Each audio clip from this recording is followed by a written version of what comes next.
Portuguese అయిపోయింది Dutch అని. Dutch United east company అంటారు, డచ్ ఈస్ట్ కంపెనీ అంటారు. అసలు డచ్ వాళ్ళు ఏంటి, ఎక్కడి నుంచి వచ్చారంటే నెదర్లాండ్ ఏదో ఉంటుందో ఆ నెదర్లాండ్ వాళ్ళు ఏమంటారంటే డచ్ వాళ్ళు అంటారు. ఇక్కడ ఉంటారు నెదర్లాండ్ వాళ్ళు, ఇక్కడ మ్యాప్స్ మనకు కనిపించదు కానీ ఒక డచ్ అంటే నెదర్లాండ్ డచ్. ఈ డచ్ వాళ్ళు సో ఇలా ఎక్కడికి వచ్చారు, ఇండియాకి రాదు, ఎక్కడికి వెళ్ళారు, ఇండోనేషియా వెళ్ళడం జరిగింది. సో డచ్ వాళ్ళు ఫస్ట్ వచ్చి ఇండియా కాదు, they went to Indonesia. Dutch వాళ్ళే కాదు, ఈవెన్ బ్రిటిష్ వాళ్ళు కూడా ఇండోనేషియా వెళ్ళడం జరిగింది.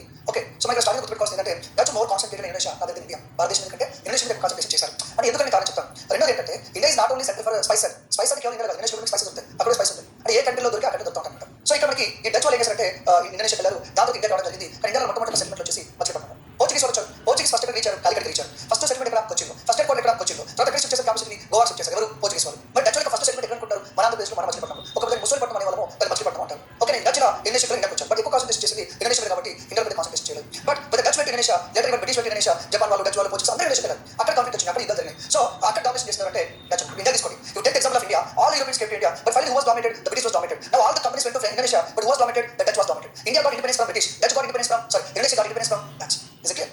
సో డచ్ వాళ్ళు వస్తూ ఇక్కడ సౌత్ ఆఫ్రికా ఉంది కదా, ఈ south Africa Cape of good hope ఉంది కదా, అక్కడ సెటిల్ మొదలుపెట్టారు. అంటే హాల్టింగ్ స్టేషన్ మారిపోయింది. వెళ్ళి సౌత్ ఆఫ్రికా సెటిల్ అయిపోయారు. తర్వాత ఈ ప్రాంతం మళ్ళీ బ్రిటిష్ వాళ్ళు ఆక్రమించుకున్నారు. సో మొదటి మేబీ ఇలా డచ్ వాళ్ళు రావడం జరిగింది. ఓకేనా, రేపు చూద్దాం. ఓకే, ఫస్ట్ వచ్చేసి 1595 the first voyage Jan Huygen van Playstone ఈయన ఫస్ట్ ఇండోనేషియా వెళ్ళాడు, తర్వాత గోవా రావడం జరిగింది. 1596 Jacob van next voyage to the East Indies, Indonesia వెళ్ళడం జరిగింది. సో వీళ్ళు ఏ ప్రాంతం దేనికోసం వచ్చారంటే పెప్పర్, కాదమం ఇండోనేషియా, అలాగే సినమన్ శ్రీలంక. అంటే డచ్ వాళ్ళు ఏ ప్రాంతం ఎందుకు యూజువల్ ఇండియా అయితే స్పైసెస్ కోసం వాటి కోసం వస్తారు కదా, వాళ్ళు ఇండోనేషియా వెళ్ళారు, పెప్పర్ కోసం, కాదమం కోసం ఇండోనేషియా వెళ్తే, సినమన్ కోసం శ్రీలంక వెళ్ళారు. తెలుసు కదా, ఇప్పటికీ కూడా ప్రపంచంలో సినమన్ ఎక్కువ దొరికే ప్రాంతము శ్రీలంక. సినమన్ ఏంటి, దాల్చిన చెక్క, ప్రపంచంలో ఎక్కువ దొరికేది అక్కడే. చెప్పండి, ఒకే కంట్రీలో అన్ని దొరకవు, అది కష్టము. ప్రతి దానికి ఒక కంట్రీ ఆధారం రాసింది. కొన్ని రిసోర్సెస్ మన దగ్గర ఉండవు, కొన్ని రిసోర్స్ మన దగ్గర ఉంటాయి. దట్స్ వై ఇంటర్నేషనల్ అందరూ డిసిషన్స్ ఎందుకు చేస్తారంటే one country depending on many other countries. ఇప్పుడు రష్యా ఒకటి వార్ వచ్చింది, సన్ఫ్లవర్ ఇష్యూ ఉంది, అది మనకి ఎక్కువ సప్లై ఒకటే కాబట్టి డెఫినెట్గా ప్రైస్ పెడుతుంది. లేకపోతే ఇంకో కంట్రీ వస్తుంది, ఇంకా ఎఫెక్ట్ అవ్వచ్చు. సో ఇంటర్నేషనల్ స్టాక్స్ వాళ్ళు south Africa Cape of good hope ఏర్పాటు చేస్తున్నారు.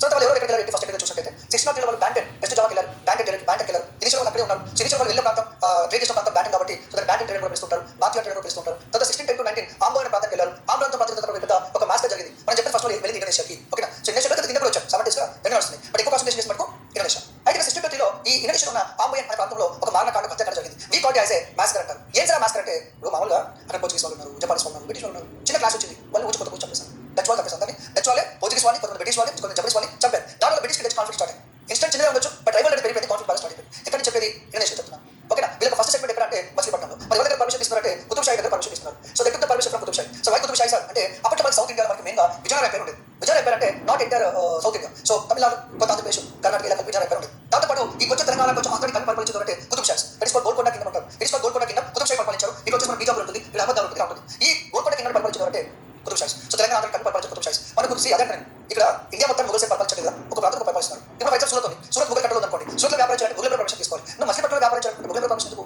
కుతుబ్ షాహీ రూల్ చేసేది. So they took the permission from Qutub Shahi. The first settlement is Machilipatnam. So initial Dutch headquarter is Pulicat, latest shift to Nagapattinam. So Pulicat headquarter ఉన్న Dutch వాళ్ళకి తర్వాత నాగపట్నంకి వాళ్ళు shift చేశారు. Portuguese initial camp Cochin ఉంటే దాన్ని గోవా షిఫ్ట్ చేశారు. ఇక్కడ పులికాట్ నాగపట్నం. ఓకే, వాళ్ళు ఏ ప్రాంతంలో ఏ వ్యాపారం చేశారు కొంచెం ఇలా అడగచ్చు అనమాట. సో డచ్ వాళ్ళు దీనికోసం వచ్చారు, డచ్ వాళ్ళు ఏ ప్రాంతంలో ఏ వ్యాపారం చేశారు అని ఎగ్జామ్లో క్వశ్చన్ అడిగే ఛాన్స్ ఉంటుంది. ఓకేనా, రైట్. సో బెంగాల్కు ఇండిగో, బెంగాల్ నుంచి ఇండిగో వ్యాపారం చేస్తారు. ఇండిగో అంటే నీలి మందు అంటారు, తెలుసు మనకి.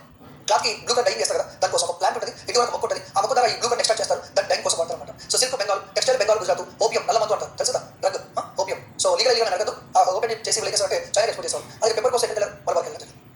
ఒక ఇన్ఫర్మేషన్ చూసినట్టయితే 1659 occupied nearly enter Sri Lanka Coast. అంటే డచ్ వాళ్ళు వెళ్ళి ఎదుగుతున్నారు, ఇండియా వాళ్ళు వెళ్ళి ఎదుగుతున్నారు. హై లెవెల్ దగ్గర పక్కన పెడితే కొంత ఎదుగుతున్నారు. ఒకప్పుడు శ్రీలంకలో పోర్చుగీస్ సెటిల్మెంట్స్ ఉండేవి, ఇప్పుడు డచ్ వాళ్ళు అక్కడ తీస్తున్నారు. 1652 ఎస్టాబ్లిష్డ్ అవుట్ పోస్ట్ అంటే కేప్ ఆఫ్ గుడ్ హోప్. నేను చెప్పాను ఒకప్పుడు ఈ కేప్ ఆఫ్ గుడ్ హోప్ అయితే ఉందో ఆ first cape of good hope land అయింది ఎవరు అంటే Bartolomeu Dias. Bartolomeu Dias the first person, the Portuguese person. అంటే రిటర్న్ జర్నీలో ఇండియా సీట్ కనుకోవడానికి బర్తలోమో డియాస్ ట్రై చేశారు. ఆఫ్రికా, సౌత్ ఆఫ్రికా వచ్చి రిటర్న్ వెళ్ళారు. ఆ రిటర్న్ వెళ్తూ ఆ కేప్ ఆఫ్ గుడ్ హోప్ దగ్గర ఆగారు. ఇప్పుడు దానికి అవుట్ పోస్ట్ లాగా వాడుకుంటారు డచ్ వాళ్ళు. So later this out post became colony called Cape colony. So Cape of good hope కదా, దాంతో ఒక కాలనీగా మారిన కేప్ కాలనీ అన్నారు. దాంతో మూడు బ్రిటిష్ వచ్చారు. బ్రిటిష్ వచ్చి ప్రాంతం ఆక్రమించుకొని పరిపాలన స్టార్ట్ చేశారు.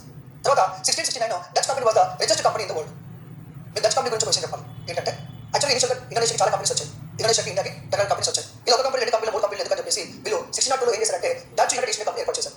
డచ్ యునైటెడ్ ఈస్ట్ కంపెనీ ఏర్పాటు చేశారు. ఎందుకంటే చాలా కంపెనీలు యూజ్ వస్తారు కాబట్టి అన్ని కంపెనీలు కలిపి డచ్ యునైటెడ్ ఈస్ట్ కంపెనీ ఏర్పాటు చేశారు. ఓకే, ఇంకోటి చెప్పనా, it is the first company in the world which went for publication. It is the first company in the world which went for publication. Publication అంటే ఏంటి, ఒక కంపెనీ ఏర్పాటు చేసి ఆ కంపెనీలో కొంత వాటిని షేర్ రూపంలో వేరే వాళ్ళకి పంపిస్తారు. ఇప్పుడు కంపెనీ ఉందండి, ఆ కంపెనీ రాజ్ కంపెనీ ఉంది, నాకు ఒక 10,000 కోట్లు కావాలి, బ్యాంకులో లోన్ తీసుకోలేను, ఇంట్రెస్ట్ కట్టాలి, ఏం చేస్తాను. సో నా కంపెనీలో 100% వాట నాది, 100% కూడా నేను, నా కంపెనీలో 10% ఏం చేస్తాను, షేర్ రూపంలో వేరే పంపిస్తాను. అట్లా so the first company went for publication. Publication వెళ్ళడం అంటే ఏంటి, ఒక కంపెనీలో తన వాటాని షేర్ రూపంలో ప్రజలకు అమ్మితే దాన్ని పబ్లికేషన్ అంటారు. ఫస్ట్ టైం ప్రజలకు షేర్ అమ్ముతారు ఏమంటారు, ఐపీఓ అంటారు. ఐపీఓ అంటే ఏంటంటే initial public offer. Initial public offer ని ఐపీఓ అంటారు. మొట్టమొదటిసారిగా ఏ కంపెనీ అయితే తన కంపెనీ ఒక షేర్ అని ప్రజలకు మొట్టమొదటి అమ్మబోతుందో, మొట్టమొదటి పబ్లికేషన్ వెళ్తుందో దాన్ని ఇనిషియల్ పబ్లిక్ ఆఫర్ అంటారు.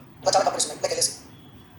Okay right. సో ఇప్పుడు ఇంకోటి డచ్ కంపెనీ ఒక రిజిస్టర్ కంపెనీ ఎలా చెప్పిన చాలా వరకు వ్యాపారం డచ్ వాళ్ళకి తెలియదు రేట్ చెప్తుంది చూడండి. ఫర్ ఎగ్జాంపుల్ పోర్చుగీస్ వాళ్ళు అనుకోండి, పోర్చుగీస్ వాళ్ళు ఇండియా వస్తారు, ఇండియా వస్తారు, ఇక్కడ పెప్పర్ ఉంటారు, పెప్పర్ మళ్ళీ ఇక్కడ తీసుకొచ్చి అమ్ముతారు, మళ్ళీ ఇక్కడ తీసుకొచ్చి అమ్ముతారు, కరెక్ట్. కానీ డచ్ వాళ్ళు కాదు, తెలివి ఎక్కువ కొంచెం. ఓకే, వేగేసినప్పుడు ఇండియా సిల్క్ అనుకోండి, ఇండియాలో సిల్క్ జపాన్ పంపుతారు, జపాన్ ఏం దొరుకుతుంది అనుకోండి, అది తీసుకొచ్చి ఇండస్ట్రీ అవుతారు, ఇండస్ట్రీ దొరుకుతుంది అనుకోండి, ఇక్కడ పెద్ద వేగేశారు, ఇంటర్ ట్రేడ్ చేశారు, ఇంటర్నల్ ట్రేడ్, ఇంటర్ ట్రేడ్ ఇక్కడ ట్రేడ్ చేశారు. మామూలుగా ఇక్కడ ఏషియన్ కాంటినెంట్ కొని యూరోప్ లో అమ్మేవాళ్ళు, అట్లా కాదు, ఇండియాలో కొని థాయిలాండ్ అమ్ముతారు, థాయిలాండ్ కొని జపాన్ అమ్ముతారు, ఎగ్జాంపుల్ చెప్తున్నాను. సో ఇక్కడ ఇంటర్ ట్రేడ్ చేయడం జరిగింది డచ్ వాళ్ళు. అసలు ఒక టైంలో 500 షిప్లు ఉంటాయి, 500 షిప్స్ ఉంటాయి, 50 వేల ఎంప్లాయీస్ ఉంటారు, richest company in the world. అసలు ఈ రోజు కార్పొరేట్ కంపెనీ మాట్లాడుతున్నారు చూసారా, ఆ కార్పొరేట్ కల్చర్, ఆ కార్పొరేట్ కంపెనీ, ఆ షేర్స్, రిచ్నెస్ ఇదంతా కూడా ఎప్పుడు స్టార్ట్ అయింది? డచ్ కంపెనీ స్టార్ట్ అయింది అని అంటారు. ఓకేనా, ప్రస్తుత కార్పొరేట్ కల్చర్ ఈ డచ్ ఈస్ట్ కంపెనీ నుంచి స్టార్ట్ అయింది అంటారు. సో రిచెస్ట్ అయ్యా అనే స్థితిలో ఉంది డచ్ ఈస్ట్ కంపెనీ. బాగా వ్యాపారం చేస్తాం, కష్టపడితే వ్యాపారం చేస్తే వాళ్ళకి బెనిఫిట్స్ వస్తాయి. తర్వాత వాళ్ళకి సెటిల్మెంట్స్ ఏంటో చూద్దాం. సెటిల్మెంట్స్ సో ఫస్ట్ ఇక్కడ మనకి ఫస్ట్ మచిలీపట్నం ఆల్రెడీ మనం గుర్తుపెట్టుకున్నాం. మచిలీపట్నం తర్వాత సూరత్, భీమిలిపట్నం, కరైకాలు, చిన్సుల, బాలానగర్, కాశీనగర్, బాలసూర్, నాగపట్నం, కొచ్చిన్. అదే చెప్పి కొచ్చిన్ పోర్చుగీస్ అని చెప్పారు. కొచ్చిన్ పోర్చుగీస్ సొంతం కాదు, పోర్చుగీస్ వాళ్ళు వ్యాపారం కేంద్రం ఏర్పాటు చేస్తున్నారు. ఇప్పుడు ఒకే సిటీలో ఒకే వ్యాపారం చేయాలి అంతా, వ్యాపారం చేయడం వేరు, ఆ ప్రాంతం ఆక్రమించడం వేరు, డిఫరెన్స్ చాలా ఉంటుంది. మచిలీపట్నంలో బ్రిటిష్ ఫ్యాక్టరీ పెట్టారు, పోర్చుగీస్ ఫ్యాక్టరీ పెట్టారు, డచ్ ఫ్యాక్టరీ పెట్టారు, అదే ఫ్యాక్టరీస్ పెట్టారు. సో ఫ్యాక్టరీస్ నుంచి బిజినెస్ చేయడం వేరు, ఆ ప్రాంతాన్ని ఆక్రమించడం వేరు. ఇదంతా కూడా ట్రేడ్ సెటిల్మెంట్స్ అనమాట, వ్యాపార వర్తక కేంద్రాలు. ఓకేనా, నెక్స్ట్ మీరు ఏం చేస్తారంటే మొత్తం ప్రాంతాన్ని ఒక పార్ట్స్ డివైడ్ చేస్తారు, అడ్మినిస్ట్రేటివ్ పార్ట్ ఆఫ్ కోసం. సో డచ్ బెంగాల్ అంటారు, డచ్ బెంగాల్ అంటే ఈ బెంగాల్ ప్రాంతం. అంటే బెంగాల్ రూల్ చేసిన వాళ్ళు వ్యాపారం చేసినప్పుడు వాళ్ళు అడ్మినిస్ట్రేటివ్ తీసుకోవాలి, బెంగాల్ ఇక్కడ వీడియో తీసుకోవాలి. సో డచ్ బెంగాల్, తర్వాత డచ్ సూరత్, తర్వాత Dutch Malabar, Malabar Kerala Coast, Dutch Coromandel Andhra Coast, Dutch Ceylon, Sri Lanka అంటే శ్రీలంక అనమాట. డివైడ్ చేస్తారు, ఏ ప్రాంతం కాబట్టి డివైడ్ చేస్తారు. ఒకసారి చూద్దాం ఎగ్జాంపుల్. సో మలబార్ అంటే ఏంటి? కేరళ. మలబార్ అంటే కేరళ. అక్కడ ఏం చేస్తారు చూద్దాం. For pepper to check Portuguese. నేను స్టార్టింగ్ కూడా అడిగాను, మళ్ళీ ఎందుకు వీళ్ళు ఇంగ్లీష్ ఎక్కగలంటే డచ్ వాడు అసలు డచ్ వాడు కోపంతో కష్టం వచ్చాడు. డచ్ వాడు అసలు ఏషియాకి వచ్చి కోపం కష్టం వచ్చాడు. ఆడి పోర్చుగీస్ 100 సంవత్సరాల నుంచి మోనోపోలీ చేస్తున్నారు, మరి వాళ్ళు చెక్ పెట్టాలనుకున్నారు. ఆడి పోర్చుగీస్ సౌత్ ఇండియాలో కేరళలో పెప్పర్ ట్రేడ్ చేస్తున్నారు, వాళ్ళని చెక్ పెట్టాలనుకున్నారు. అంటే కొన్ని కష్టం వచ్చాడు తప్ప ఇంట్రెస్ట్ రాలేదు. సో 1658 లో క్యాప్చర్ ఆఫ్ కులిన్ క్యాప్చర్ చేశారు. 1669 లో Dutch Malabar became separate commandant. అలాగే బ్యాక్ ఆఫ్ కొలచల్ అంటారు, ఇది ఇంపార్టెంట్, ఇది ఎగ్జామ్ గుర్తుపెట్టుకోండి, ఖచ్చితంగా గుర్తుపెట్టుకోండి. బ్యాక్ ఆఫ్ కొలచల్ ఆగస్ట్ 10, 1741. మనకి ఇప్పుడు ఇది కేరళ. కేరళకు వచ్చిన అప్పటికి వచ్చిన రాజ్యం ఉండేది, ఆ రాజ్యం పేరు ఏంటంటే ట్రావెన్కోర్ అంటారు. రాజ్యం పేరు ట్రావెన్కోర్ అంటారు. సో అప్పుడు ట్రావెన్కోర్ రూలర్ అంటే కేరళలో ఉన్న ట్రావెన్కోర్ రూలర్తో యుద్ధం జరిగింది, ఆ యుద్ధం జరిగింది. సో అతని పేరు ఏంటంటే మార్తాండ వర్మ అంటారు. సారీ, అతని పేరు ఏంటంటే మార్తాండ వర్మ అంటారు, మార్తాండ వర్మ, మార్తాండ వర్మ. సో 1741 ఆగస్ట్ 10 కేరళలో ట్రావెన్కోర్ రూలర్ అయినటువంటి మార్తాండ వర్మ డచ్ వాళ్ళు ఓడించాడు. ఇజ్జత్ పోయింది, ఎందుకంటే ఒక లోకల్, ఒక రీజనల్ రూలర్ చేతిలో ఒక అంత పెద్ద యూరోపియన్ కంపెనీ ఓడిపోవడం అంటే మామూలు విషయం కాదు. మన వాళ్ళకి పవర్ఫుల్ ఉన్నారు. So Travancore ruler Marthanda Varma defeated the Dutch in the battle of Colachel 1741 అని చెప్పాలంటే డచ్ డౌన్ఫాల్ స్టార్ట్ అంటే ఎంత అలా ఎంత ఎత్తుకెళ్తుందో వాళ్ళ కింద వలాల్సింది. సో జీవితంలో కూడా ఇలా అప్ అండ్ డౌన్స్ కామన్గా వస్తుంటాయి. సో ఎంత కింద పడతావు మళ్ళీ అంత పైకి ఎక్కొచ్చు. సో ఇవన్నీ పక్కన పెట్టేస్తే మ్యాటర్ ఏంటంటే ఇలా బ్యాటిల్ ఆఫ్ కొలచల్లో మార్తాండ వర్మ చేతిలో డచ్ వాళ్ళు ఓడిపోవడం జరిగింది. కరప్షన్ అయిపోయింది, లాస్ అయిపోయింది. తర్వాత occupation of the Tiruchendur temple 1746 to 48. లేదా దుర్మార్గం అంటే గుళ్ళోని విగ్రహాలకు పేరు గుడిని ఆక్రమించారు ఈ డచ్ నా అంతే డచ్ వాళ్ళు. Okay, next Coromandel Coast. Coromandel Coast అంటే మన కోస్ట్, మన Andhra Coast. So 606 Dutch ship అనేది కరిమల్ దాన్ని రీచ్ అయింది పులికట్ దగ్గర. 608 ఎరవి అంటారు. The wife of king Venkata two given permission to build a fort to do trading. Pulicat అండి, పులికట్ అప్పుడు ఎవరి కంట్రోల్ ఉంటే విజయనగర సామ్రాజ్యం ఉంది కదా. విజయనగర సామ్రాజ్యానికి పెద్ద ఉంటుంది సామ్రాజ్యం. అప్పుడు ఉండే సిరిదవులు పెట్టుకున్నప్పుడు సామ్రాజ్యం చాలా పెద్దదండి. ఎప్పుడు సామ్రాజ్యం కలా ఉంటుంది కదా. పవర్ఫుల్ కింగ్స్ ఉన్నప్పుడు ఏమవుతుంది, సామ్రాజ్యం ఎక్స్పాన్షన్ అవుతుంది. వీక్ కింగ్స్ ఉన్నప్పుడు ఏమవుతుంది, సామ్రాజ్యం కుచించిపోతుంది, మారిపోతుంది. సో విజయనగర సామ్రాజ్యం ఉందా అంటే ఉంది అంతే. అప్పుడు రాజు అంటే వెంకటపతి రాజు అంటారు, రెండో వెంకటపతి రాజు అంటారు. సో డచ్ వాళ్ళ దగ్గరికి వెళ్ళి మరి పులికట్ దగ్గర మరి ఇట్లా వ్యాపారం చేసుకుంటాం, మరి ఫ్యాక్టరీ బిల్డ్ చేసుకుంటాం, పర్మిషన్ అంటే ఆ రాజుగారికి భార్య ఎరవి గారు పర్మిషన్ ఇచ్చారు. గుర్తుపెట్టుకోవాలి, కష్టంగా గుర్తుపెట్టుకోవాలి. ఫోర్ట్ గెలియా నిర్మించారు పులికట్లో, ఇది గుర్తుపెట్టుకోవాలి. సో బ్రిటిష్ వాళ్ళు పులికట్లో ఏ ఫోర్ట్ నిర్మించారు, ఏబిసిడి ఫోర్ట్ గెలియా. లేదా ఫోర్ట్ గెలియా అని ఎక్కడ నిర్మించారు పులికట్. లేదా పులికట్ ఫోర్ట్ గెలియా అని ఎవరు నిర్మించారు అంటారు, డచ్ వాళ్ళు. అలాగే 1615 the first Dutch mint India was established fort గెలియా. ఇదే ఫోర్ట్ గెలియా డచ్ వాళ్ళు ప్రొసెస్గా ఒక మింట్ కంపెనీ ఏర్పాటు చేశారు. తర్వాత ఇంకో మింట్ కంపెనీ నాగపట్నం ఏర్పాటు చేశారు. మింట్ కంపెనీ అంటే టంకశాల అంటే నాలుగు ముద్రించే ప్రాంతం. ఓకే, క్లాత్ మ్యానుఫ్యాక్చర్ చేశారు, ఎక్స్పోర్ట్ చేసేవారు. Establish gun powder factory Pulicat 1781 లో ఈ ప్రాంతానికి కోల్పోవాల్సి వచ్చింది బ్రిటిష్ వాళ్ళు. ఇది కోరమండల్. మీరు మెయిన్ గుర్తుపెట్టుకోవాల్సింది ఫస్ట్ వాళ్ళు మచిలీపట్నంకి వచ్చారు. ఫస్ట్ మచిలీపట్నం సెంటర్ పర్మిషన్ ఇచ్చింది రెండో వెంకటరాజు వైఫ్. అలాగే పులికట్లో ఫోర్ట్ గెలియా ఏర్పాటు చేశారు, మింట్ కంపెనీ ఏర్పాటు చేశారు, గుర్తుపెట్టుకోండి. తర్వాత ఇవన్నీ ఫోర్స్ అనమాట, వాళ్ళు ఏర్పడే ఫోర్స్. ఫోర్ట్ భీమిలిపట్నం అంటారు, రైస్ షిప్మెంట్స్ కోసం. శ్రీలంక రైస్ కానీ వాళ్ళు ఎక్స్పోర్ట్ చేయడానికి భీమిలిపట్నం వాడుతున్నారు. అలాగే ఫోర్ట్ జగన్నాయకపురం అంటారు.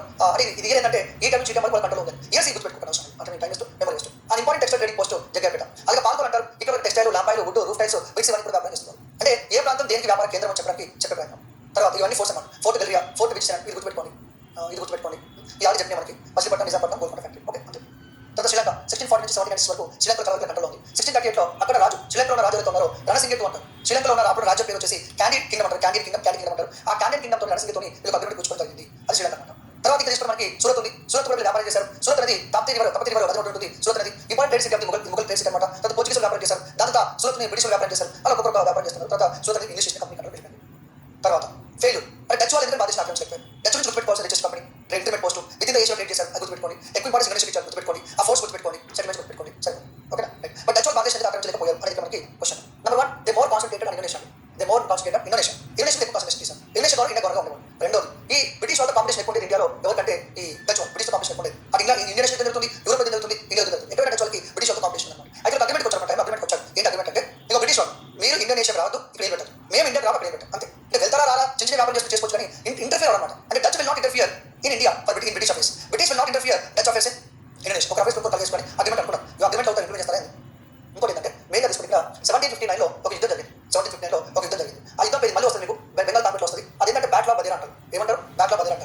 మధ్యలో ఎవరైతే బ్రిటిష్ వాళ్ళు ఉన్నారో ఆ బ్రిటిష్ వాళ్ళు డచ్ వాళ్ళని ఓడించడం జరిగింది. చూడండి ఇక్కడ డచ్ వాళ్ళు 1741లో కేరళ ఓడిపోయారు. 1759లో ఈ 10 బ్యాటిల్ కూడా ఓడిపోవడం జరిగింది. ఇది బ్రిటిష్ కాంగ్రెస్ మళ్ళీ వస్తే కొంచెం డీటెయిల్ చెప్తాను. సో డచ్ వాళ్ళు ఫస్ట్ ఎక్కువ కాన్సన్ట్రేషన్ అనేది చేయలేదు. ది కాన్సన్ మోర్ ఇండోనేషియా రెండు బ్రిటిష్ వాళ్ళు యుద్ధం చేశారు. బ్రిటిష్ వాళ్ళు అక్కడ కూర్చున్నారు. మూడు అదే బ్రిటిష్ వాళ్ళు చేతులు ఇక్కడ ఓడిపోవడం జరిగింది. సరే యుద్ధం జరిగిందంటే బ్రిటిష్ కాంగ్రెస్ స్టాఫ్ దాంట్లో బెంగాల్లో వస్తుంది అప్పుడు చెప్పడం జరుగుతుంది.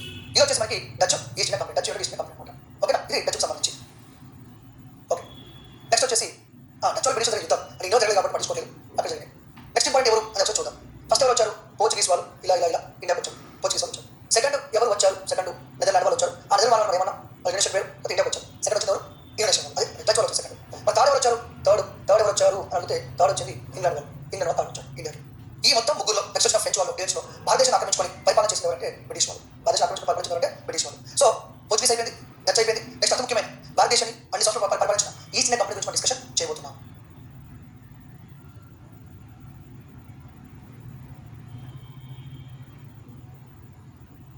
Hello students, so welcome back. ఇంతకుముందు వీడియోలో మనం ఒక వీడియో డిస్కస్ చేసాము, ఒక వీడియో మనం పోర్చుగీస్ గురించి డిస్కస్ చేసాము, డచ్ గురించి డిస్కస్ చేసాము. సో ఈ వీడియోలో మన యూరోపియన్స్లో డిస్కస్ చేసే టాపిక్ గురించి అంటే బ్రిటిష్ ఈస్ట్ ఇండియా కంపెనీ గురించి. సో ఎందుకంటే భారతదేశం పరిపాలించింది వాళ్ళు, అంటే వ్యాపారంతో పాటు భారతదేశం పరిపాలించిన వాళ్ళు కాబట్టి వాళ్ళ గురించి ఒకసారి మనం డిస్కస్ చేద్దాం. ఓకేనా, రైట్. ఇప్పుడు మనకు బేసిక్ క్వశ్చన్ ఏంటంటే, ఇది మామూలుగా ఇంగ్లాండ్ మ్యాప్ అంతా తెలిసిందే. ఫస్ట్ క్వశ్చన్ ఏంటంటే యూకే అనాలా, ఇంగ్లాండ్ అనాలా, యూకే అనాలా, ఇంగ్లాండ్ అనాలా, లేకపోతే బ్రిటన్ అనాలా, ఏమని పిలవాలి? సో యూజువల్గా అయితే మనం బ్రిటిష్ అని పిలుస్తుంటాం, గ్రేట్ బ్రిటన్ అంటుంటాం. క్రికెట్ మ్యాచ్ కోసం ఇంగ్లాండ్ పిలుస్తుంటాం, ఇంటర్నేషనల్ అయితే యూకే పిలుస్తుంటాం. సో ఏంటి అంటే ఇక్కడ very simple, UK is unit Kingdom. ఇక్కడ మనకి కనిపిస్తుంది కదా, ఇది ఇంగ్లాండ్, ఇక్కడ మనకి వేల్స్ ఉంటుంది, ఇక్కడ మనకి స్కాట్లాండ్ ఉంటుంది, ఇక్కడ మనకి నార్థన్ ఐలాండ్ ఉంటుంది. So northern island, Scotland and Wales and England and together we call as united kingdom. International organisations ఉంటాయి కదా, లైక్ యూఎన్ఓ కానీ, యునెస్కో కానీ, డబ్ల్యూహెచ్ఓ కానీ, ఇలా అన్ని ఇంటర్నేషనల్ ఆర్గనైజేషన్స్ లో they together represent as UK. UK represent చేస్తూ ఉంటారు. యూజువల్ అయితే ఇండివిజువల్ అనేది ఉంటుంది. ఓకేనా, ఇది ఇప్పుడు అలాగే మనకి బ్రిటన్ అంటే తీసుకొచ్చి కొన్ని ఇంపార్టెంట్ ప్లేస్లు ఉంటాయి. బర్మింగ్హామ్ అని, మాంచెస్టర్ అని, గ్లాస్గో అని, ఎడిన్బర్గ్ అని, దాంతోపాటు కార్డిఫ్ అని, క్రికెట్ మ్యాచ్ చూసానికి కొంచెం ఈ పేరు ఐడియా ఉంటుంది. What ever. సో రైట్, ఇప్పుడు ఒక బేసిక్ క్వశ్చన్ ఏంటంటే, ఫస్ట్ మన ఇండియాకి ఎవరు వచ్చారు గుర్తునే ఉంటుంది కదా. సో ఫస్ట్ పోర్చుగీస్లో మనకి బర్తమోలో డియాజ్ అనే పర్సన్ ట్రై చేశారు, ఇక్కడ వరకు చాలిపోయాడు, బ్రిటన్లో మళ్ళీ వెళ్ళిపోవడం జరిగింది, తెలిసిందే ఫస్ట్.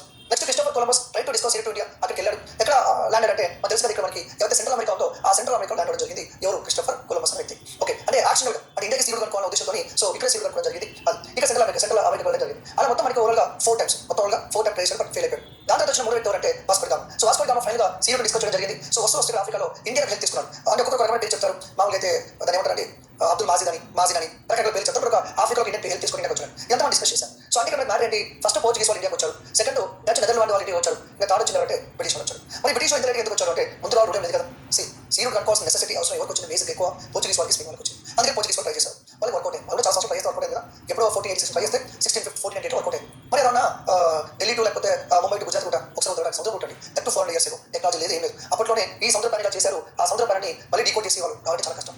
ఈ పోర్చుగీస్ వాళ్ళు వచ్చినప్పుడు రాసుకుంటారు షిప్లో, ఎదురు ప్రయాణం చేసాము, ఎన్ని రోజులు, నైట్ 20 days ఎక్కడ ఆగారు, అక్కడ ప్రజలు ఎలా ఉండేవారు, అక్కడ ఏం జరిగింది, ఏం సంగతి జరిగాయని చెప్పి షిప్లో కొంతమంది నోట్ చేసుకుని ఉంటారు. మరి నోట్ చేసుకుంటే నెక్స్ట్ వెళ్ళడానికి ఛాన్స్ ఉంటుంది.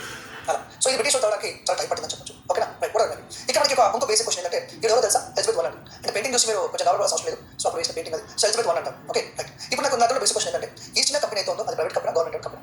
That is the question. Is it a private company or is it a government owned company? First question. Second question, it is only one company which came to India, is it only one company which came to India or many companies came to India which become successful? So repeat చేసిన, East India company private company, government owned company. ఎందుకంటే Portuguese company ఉంది, అది government owned company. ఓకేనా, ఇప్పుడు French company ఉంది, French East company అంటారు, it is government owned company. మరి British east company private government? మీ ఆస్తి. ఓకే, ప్రైవేట్ గవర్నమెంట్ పక్కన పెడదాం. ఎందుకంటే మనకి ఎప్పుడు బ్రిటిష్ ఈస్ట్ కంపెనీ పేరు మాత్రం వినిపిస్తుంది, వేరే కంపెనీస్ పేరు ఎందుకు వినిపించలేదు? అంటే ఓన్లీ ఈ ఒక కంపెనీ ఇండియాకి వచ్చి వ్యాపారం చేసిందా, లేదా ఈ ఒక కంపెనీ అంటే నాకు ఇంగ్లాండ్ నుంచి పోర్చుగీస్ నుంచి వచ్చారు, ఫ్రెంచ్ నుంచి వచ్చారు, యూరోప్ చాలా మంది దాని నుంచి బ్రిటన్ అనే కంట్రీ నుంచి, యూకే అనే కంట్రీ నుంచి ఈ బ్రిటిష్ ఈస్ట్ కంపెనీ ఒకటే వచ్చిందా?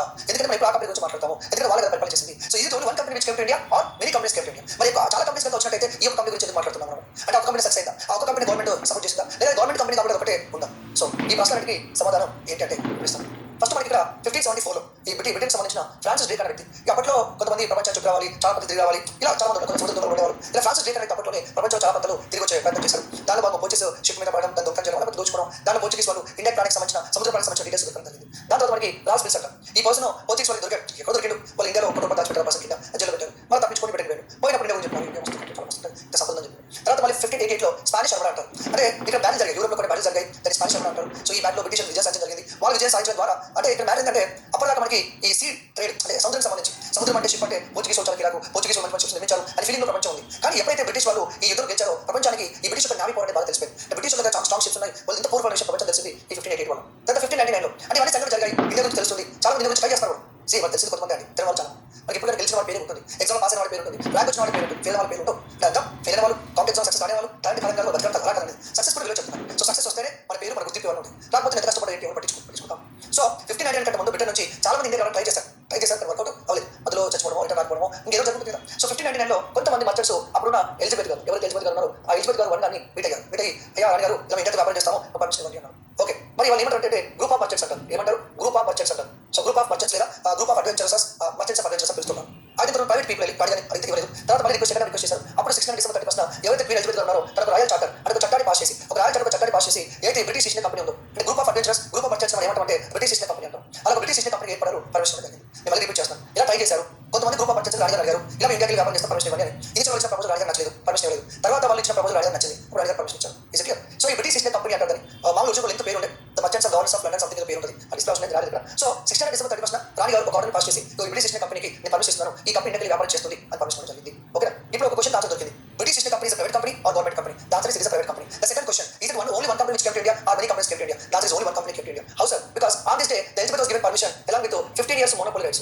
Along with 15 years monopoly rights. Monopoly rights అంటే ఏంటి? కేవలం ఈ కంపెనీకి మాత్రమే పర్మిషన్ ఇచ్చారు. ఫర్ ఎగ్జాంపుల్ తీసుకుందాం, ఇండియాలో రిలయన్స్ ఉంది, టాటా ఉంది, గోద్రేజ్ ఉంది, బోల్డ్ కంపెనీస్ ఉన్నాయి. అయితే గవర్నమెంట్ ఏం చేస్తుందంటే అవి అందరూ శ్రీలంకలో ఇన్వెస్ట్ చేయాలనుకుంటారు. ఎగ్జాంపుల్ అప్పుడు గవర్నమెంట్ ఏం చేస్తుందంటే ఓన్లీ టాటా కంపెనీకి పర్మిషన్ ఇచ్చారు. అంటే ఇందులో బోల్డ్ ప్రైవేట్ కంపెనీస్ ఉన్నాయి కానీ ఓన్లీ టాటా కంపెనీ మాత్రమే వెళ్ళి శ్రీలంకలో ఇన్వెస్ట్ చేస్తుంది. ఓన్లీ టాటా కంపెనీ మాత్రం శ్రీలంకలో బిజినెస్ చేస్తుంది, వేరే ఎవరికి పర్మిషన్ ఇవ్వలేదు. సో దాన్ని మోనోపోలీ సింగిల్ డామినేషన్ అంటారు. సో ఇలా బ్రిటిష్ గవర్నమెంట్ ఈ ఈస్ట్ కంపెనీ మాత్రమే పర్మిషన్ ఇచ్చింది. ముందే చెప్పింది ఎవరు ఇండియా పోవద్దు, ఎవరు ఇండియాకి వ్యాపారం చేయదు, ఈ కంపెనీ మాత్రం వెళ్ళి వ్యాపారం చేస్తుంది. అలా 15 ఇయర్స్ మోనోపోలీ ఇచ్చారు. 15 ఇయర్స్ అంటే వరకు 1615 ఇయర్స్ వరకు. దీని తర్వాత 1609 లో అప్పుడు కొత్తగా వచ్చిన కింగ్ జేమ్స్ వన్ అంటారు. అంటే ఎలిజబెత్ గారు చచ్చిపోయారు. ఎలిజబెత్ గారు 1603 లో ఎలిజబెత్ గారు చెప్పారు. ఆ ప్లేస్ కొత్తగా రాజు వచ్చారు, రాణి గారు వచ్చారు, రాజు వచ్చారు. సో 1609 లో జేమ్స్ వన్ అనే కింగ్ ఏం చేశారంటే ఈ మోనోపోలీ రైట్స్ ని ఇండెఫినిట్ పీరియడ్ ఎక్స్టెన్షన్ చేశారు. ఇండెఫినిట్ పీరియడ్ అంటే ఎప్పుడు శాశ్వతంగా ఇంకెప్పటికీ ఈ యొక్క ఈస్ట్ కంపెనీ మాత్రమే ఇండియా గురించి వ్యాపారం చేస్తాం. సి ఆర్డర్ మార్చుకోవచ్చు కదా, ఎప్పుడైనా మార్చుకోవచ్చు, ఏదైనా చేంజ్ కావచ్చు. ఓకే, సో కాకపోతే మీరు గుర్తుంచుకోవాల్సింది పర్మిషన్ ఇచ్చింది ఎవరు? ఎలిజబెత్ గారు. ఎన్ని ఇయర్స్ ఇచ్చారు? 15 ఇయర్స్ మోనోపోలీ ఇచ్చారు. ఆ 15 ఇయర్స్ మోనోపోలీ రైట్స్ ని ఇండెఫినిట్ మార్చిన కింగ్ ఎవరు? James one. ఏ ఇయర్ లో? 1609 లో. తర్వాత మార్చొచ్చు. ఇదైతే ప్రెసిడెంట్ చెప్పారు. Is clear. ఓకే సార్, ఇంతకీ బ్రిటిష్ ఈస్ట్ కంపెనీ నుంచి ఎవరు వచ్చారు, ఎలా వచ్చారు? ఎగ్జాంపుల్ ఆర్డర్ గుర్తుపెట్టుకోవాలి. నేను చెప్పిన గుర్తుపెట్టుకోవాలి. సో 1612 లో ఒక షిప్ వేసుకొని James Lancaster, his name is James Lancaster, ఒక మర్చెంట్. ఈయన షిప్ వేసుకొని ఫస్ట్ ఇండోనేషియా వెళ్ళారు, తర్వాత ఇండియా రావడం జరిగింది. జేమ్స్ ల్యాంకాస్టర్. సో సముద్రం ద్వారా ఒక షిప్ వేసుకొని ఇండోనేషియా వెళ్ళి అక్కడ బ్యాగ్ పాత్ర తిరిగి ఇండియా రావడం జరిగింది. జేమ్స్ ల్యాంకాస్టర్. తర్వాత హెన్రీ మిడిల్టన్, ఈయన బ్రిటిష్ వాడు, ఇతను ఇండోనేషియా కూడా పాత్ర జరిగింది. అక్కడ బ్రిటిష్ స్థావరాలు ఇండోనేషియా ఏర్పాటు చేసే ప్రయత్నం చేశారు. తర్వాత 1608 చార్లెస్ హాకిన్స్, 1615 థామస్ లో. వీళ్ళిద్దరు ఎవరంటే అంబాసిడర్స్. ఇద్దరు అంబాసిడర్స్. ఎవరు పంపించారు అంబాసిడర్స్ ని? జేమ్స్ వన్ బ్రిటిష్ టీం పంపించారు. ఎవరి దగ్గర పంపించారు? జాంగీర్ దగ్గర పంపించారు. ఈ జాంగీర్ ఎవరు? ఎందుకు పంపించారు? ఓకే, ఆ క్వశ్చన్స్ అన్ని ఇప్పుడు ఆన్సర్.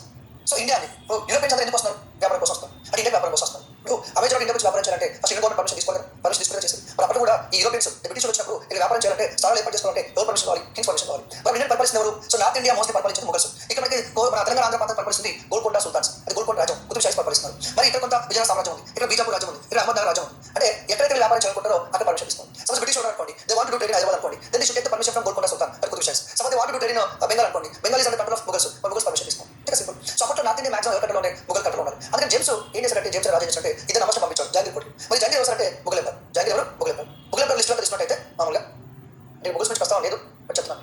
సో ఫస్ట్ మనకి ఇక్కడ ముగల్ ఎంపర్లో అక్బర్ ఉన్నాడు. అక్బర్ యొక్క టైం ఏంటి తెలుసా? 1556 నుంచి 1605 వరకు అక్బర్. తర్వాత వచ్చాడు తెలుసా? జాంగీర్ వచ్చాడు. తర్వాత వచ్చాడు జాంగీర్. 1605 నుంచి 1627 జాంగీర్. జాంగీర్ తర్వాత వచ్చాడు షాజహాన్ వచ్చాడు. ఎవరు? షాజహాన్. షాజహాన్ ఇప్పుడు 1627 నుంచి 1657 షాజహాన్. తర్వాత ఎవరు వచ్చారు? ఔరంగజేబ్ వచ్చారు. ఇంకా ఔరంగజేబ్ 1657 నుంచి కోరుకున్నాడు 7 ఔరంగజేబ్.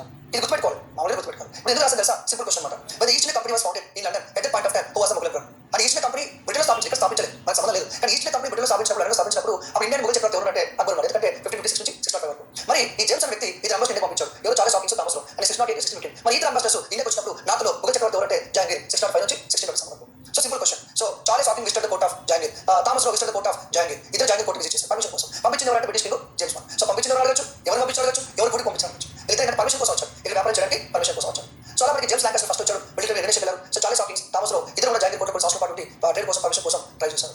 సో అదనమాట థామస్ లో ఒక స్టేట్మెంట్ ఇచ్చారు, యుద్ధము వ్యాపారం ఒకే చోట నిలువ అన్నారు. ఎందుకంటే ఇండియాకి వచ్చి మనం వ్యాపారం చేస్తాం, వాళ్ళు యుద్ధాలు చేయాలని ఒక స్టేట్మెంట్ ఇచ్చారు. తర్వాత 1611 లో కెప్టెన్ హిప్పో లేదా హిప్పో అంటారు. ఈయన గ్లోబల్ నౌకేసుకొని ఎవరు వైపు వచ్చారంటే మచిలీపట్నం వైపు వచ్చారు. ఎవరు బ్రిటన్ ఎటువైపు వచ్చాడు? మచిలీపట్నం వైపు వచ్చాడు. ఫస్ట్ చార్లెస్ హాకిన్స్ అనుకోండి, ఆయన 1608 లో వచ్చాడు. 1608 లోనే పడవలో వచ్చిండు, ఎక్కడికి వచ్చిందంటే సూరత్ వచ్చింది. అది దేశంలో బ్రిటిష్ వ్యాపారం చేయాలనుకుంది సూరత్ లో. ఇలా హిప్పో వచ్చాడు, గ్లోబల్ నౌకేసుకొని మచిలీపట్నం రావడం జరిగింది. 1611 లో డేవిడ్ మిడిల్టన్ అంటారు, ఇండోనేషియాకి వెళ్ళాడు. తర్వాత 1632 లో థామస్ జాయిన్స్ అంటారు. ఈ థామస్ జాయిన్స్ అనే వ్యక్తి గోల్కొండ రోడ్ అయిన అబ్దుల్ కుతుబ్ షా దగ్గరికి వెళ్ళి పర్మిషన్ తీసుకున్నారు. ఈస్ట్ కంపెనీ వాళ్ళు గోల్కొండ రాజ్యంలో వ్యాపారం చేయడానికి ఆ బ్రిటిష్ ఆఫీసర్ థామస్ జాయిన్స్ అనే వ్యక్తి ఆ కుతుబ్ షా రోడ్ అయిన అప్పుడు అబ్దుల్ కుతుబ్ షా దగ్గర పర్మిషన్ తీసుకున్నాడు వ్యాపారం కోసం. Okay right. సో ఏం గుర్తుపెట్టుకోవాలి సార్? మొత్తం గుర్తుపెట్టుకో అని గుర్తుపెట్టుకోవచ్చు. ఓకే నెక్స్ట్ క్రోనాలజీ తీసుకుంటే సార్ ఈస్ట్ కంపెనీ అనేది 16 డిసెంబర్ 31 ఏర్పాటైంది. ఓకే, మరి వేరే కంపెనీస్ ఇండియా ట్రై చేయలేదా? ట్రై చేయలేదా? అయితే జరిగింది. 1635 లో అప్పుడు కింగ్ ఎవరైతే ఫిలిప్ ఉన్నాడో ఈ ఫిలిప్ అనే కింగ్ దగ్గర పర్మిషన్ తీసుకొని సార్ విలియం కార్డన్ అనే వ్యక్తి ఈ కంపెనీ ఏర్పాటు చేసి ఇండియాకి వచ్చాడు. డాడీ ఈస్ట్ కంపెనీ ఉంది కానీ ఒక కొత్త కంపెనీ పర్మిషన్ జరిగింది. ఈ కొత్త కంపెనీ వాళ్ళు వచ్చింటే ఇంకో కంపెనీ పర్మిషన్ ఇచ్చారు. వచ్చిన ఎటువంటి ఇద్దరు కంపెనీస్ పర్మిషన్ ఇస్తాయి, పోటీ ఉంటుంది, కాంపిటీషన్ ఉంటుంది, ఇష్యూస్ వస్తాయి. అందుకని ఇవన్నీ ఇష్యూస్ అని చెప్పి 1649 లో ఈసారి విలియం కార్డన్ స్థాపించిన కంపెనీని ఈస్ట్ కంపెనీలో కలిపేశారు. అది కలిపడం ద్వారా 1657 లో ఈస్ట్ కంపెనీ ఒక జాయింట్ స్టాక్ కంపెనీగా మారింది. దాని తర్వాత 1698లో ఇంకో కంపెనీ వచ్చింది. దానిలో మళ్ళీ ఈస్ట్ ఇండియా కంపెనీ కలిపేశారు. అప్పుడు యూనిట్ కంపెనీగా మారింది. అంటే పేరుకి మన బ్రిటిష్ ఈస్ట్ ఇండియా కంపెనీ అన్నా కూడా అది యూనిట్ కంపెనీగా మారింది. అది జాయింట్ స్టాక్ కంపెనీ, యూనిట్ కంపెనీగా మారింది. ఓకేనా? రైట్. అంటే మొదటి 2 కంపెనీలు వచ్చాయి, బట్ మళ్ళీ కలిసిపోవడం జరిగింది. ఇంతకీ ఈస్ట్ ఇండియా కంపెనీ ఉంది కదా, దీన్ని ఏమని పిలుస్తారు తెలుసా? దీన్ని జాన్ కంపెనీ కూడా పిలుస్తారు. కొంత జాన్ కంపెనీ అంటారు, బహదూర్ కంపెనీ అంటారు. జాన్ కంపెనీ ఎందుకంటే ఈ 1600లో ఈ east India Company, British east India company ఏర్పాటు చేసిన వాళ్ళు ముఖ్యమైన వ్యక్తులు అంటే జాన్ వాట్స్, ముఖ్యమైన వ్యక్తులు జాన్ వాట్స్, దాంతో పాటు జార్జ్ వాట్స్ అనమాట. George Watts. సో అందుకని చెప్పేసి some time east India companies called John company అంటారు. ఇది ఒక basic information. So British east India company ఎవరు ఎందుకు వస్తారు? వ్యాపారం కోసం వస్తారు. ఈ బ్రిటిష్ ఈస్ట్ ఇండియా కంపెనీ ఎందుకు వచ్చింది? మీరు గుర్తుపెట్టుకోండి, బ్రిటిష్ ఈస్ట్ ఇండియా కంపెనీ అనేది ఒక ప్రైవేట్ కంపెనీ. కానీ ఆ ప్రైవేట్ కంపెనీ ఇండియాకి వచ్చింది ఎందుకోసం వచ్చారు? వ్యాపారం కోసం వచ్చారు. ఆ ప్రైవేట్ కంపెనీ అధికార పర్మిషన్ ఇచ్చింది బ్రిటిష్ గవర్నమెంట్. అంటే British government East India company కానీ ప్రైవేట్ కంపెనీకి పర్మిషన్ ఇచ్చి అరే నువ్వు ఇండియాకి వ్యాపారం చేయని చెప్పి జరిగింది. అలా అయితే గవర్నమెంట్ ఎందుకు వస్తుంది? ప్రైవేట్ కంపెనీ వ్యాపారం చేస్తే ప్రాఫిట్స్ వస్తాయి కదా, అది గవర్నమెంట్ ఇస్తారు కదా, గవర్నమెంట్ ఇస్తారు కదా. సో ఆ విధంగా ఇది క్రాలజీ సంబంధించి. అలాగే permissions, British east India company India వ్యాపారం చేయడానికి ఒక పర్మిషన్స్ తీసుకోవడం జరిగింది. ఎవరి దగ్గర ఎప్పుడు పర్మిషన్ తీసుకొని చూద్దాం. Usual it is called Furman అంటారు. ఫర్మాన్ అంటే ఆర్డర్, ఒక ఇంగ్లీష్ చేసి ఆర్డర్ ఏమంటారు? ఫర్మాన్ అంటారు. So British east India company ఆ పర్మిషన్ తీసుకొని ట్రై చేసింది. అదేంటో చూద్దాం. ఫస్ట్ 1680లో, ఫస్ట్ 1680 కంటే ముందు ఎవరు వచ్చారు? 1605లో, 1615లో ఎవరు వచ్చారంటే చార్లెస్ హాకిన్స్, థామస్ రోవో అని చెప్పాను, మొదటి అంబాసిడర్ వచ్చారు. దాంట్లో 1680లో ఆగ్రాలో కానీ అహ్మదాబాద్లో కానీ వ్యాపారం చేసుకోవడానికి జహాంగీర్ గారు ఈస్ట్ ఇండియా కంపెనీకి పర్మిషన్ ఇచ్చారు. దాంట్లో 1630లో గోల్కొండ సుల్తాన్, ఇందాక చెప్పాను అబ్దుల్లా కుతుబ్ షా కదా, గోల్కొండ సుల్తాన్ ఎవరు? థామస్ జార్జ్ అనే వ్యక్తి వల్ల గోల్కొండలో వ్యాపారం చేసుకోవడానికి బ్రిటిష్ పర్మిషన్ దొరికింది. దాన్ని గోల్కొండ సుల్తాన్ చేసిన ఫర్మాన్ గోల్డెన్ ఫర్మాన్ అంటారు, బంగారు ఫర్మాన్ అంటారు. ఎవరి కమిషన్ ఫర్మాన్ అంటే ఏంటి? ఒక రాజు ఇచ్చే ఆర్డర్. బ్రిటిష్ వాళ్ళు ఏం చేశారు? థామస్ జార్జ్ వ్యక్తి కుతుబ్ షా దగ్గర పెట్టి అయ్యా ఇక్కడ యూరోప్ నుంచి వచ్చినాము, మేము వ్యాపారం చేసుకుంటాము, మీ గోల్కొండ రాజ్యం వ్యాపారం చేసుకుంటాం, పర్మిషన్ ఇచ్చాం. ఎందుకు సైన్స్ వాళ్ళకి పర్మిషన్ ఇచ్చారంటే మన అమెజాన్ కంపెనీ వచ్చింది, వ్యాపారం చేసుకున్న పర్మిషన్ ఇవ్వలేదు. ఫోర్డ్ కంపెనీ ఉంది, గూగుల్ కంపెనీ ఉంది. అది వేరే దేశం వాళ్ళు మన దగ్గర వచ్చి వ్యాపారం చేస్తారంటే అదే మంచిగా ట్యాక్స్ కడతారు, ఇది వస్తే గోల్కొండ వెళ్ళిపోతారు. అందుకే చెప్పి పర్మిషన్ ఇచ్చాము.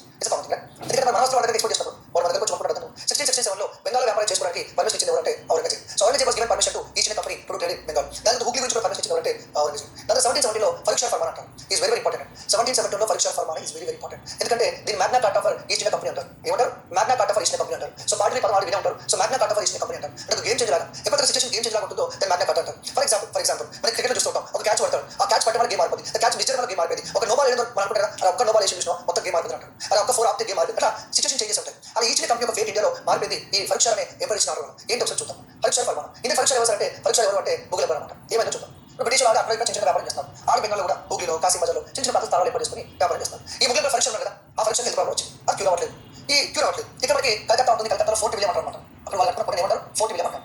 ఒకసారి ఈ బ్రిటిష్ డాక్టర్ ఎక్కడ ఢిల్లీకి వెళ్ళారు. ఢిల్లీ ఫరూక్ షా కోర్టు విజిట్ చేశారు. ఇలా ఫరూక్ షా ఇలా హెల్త్ ప్రాబ్లం ఉంది, అసలు తగ్గట్లేదు, ఏంటో అర్థం కావట్లేదు అంటే అప్పుడు బ్రిటిష్కి సంబంధించిన డాక్టర్ హ్యామిల్టన్, ఎవరంటే డాక్టర్ హ్యామిల్టన్ బ్రిటిష్ సంబంధించిన ఈ హ్యామిల్టన్ మన ఫరూక్ షాకి ట్రీట్మెంట్ ఇచ్చాడు. ఉత్తరం నయమైంది. అది నువ్వు మామూలుగా రాజుగారు పూర్తయితే ఆయన ఇంకెక్కడ ఉంటాడు. రాజుగారి హెల్త్ ప్రాబ్లం క్లియర్ చేసి వచ్చిన రాజుగారిని ఓడుకుంటాడా, ఎంతమంది చూసుకుంటాను, రాజుగారి ఆరోగ్య సమస్యలు తీర్చు అనమాట.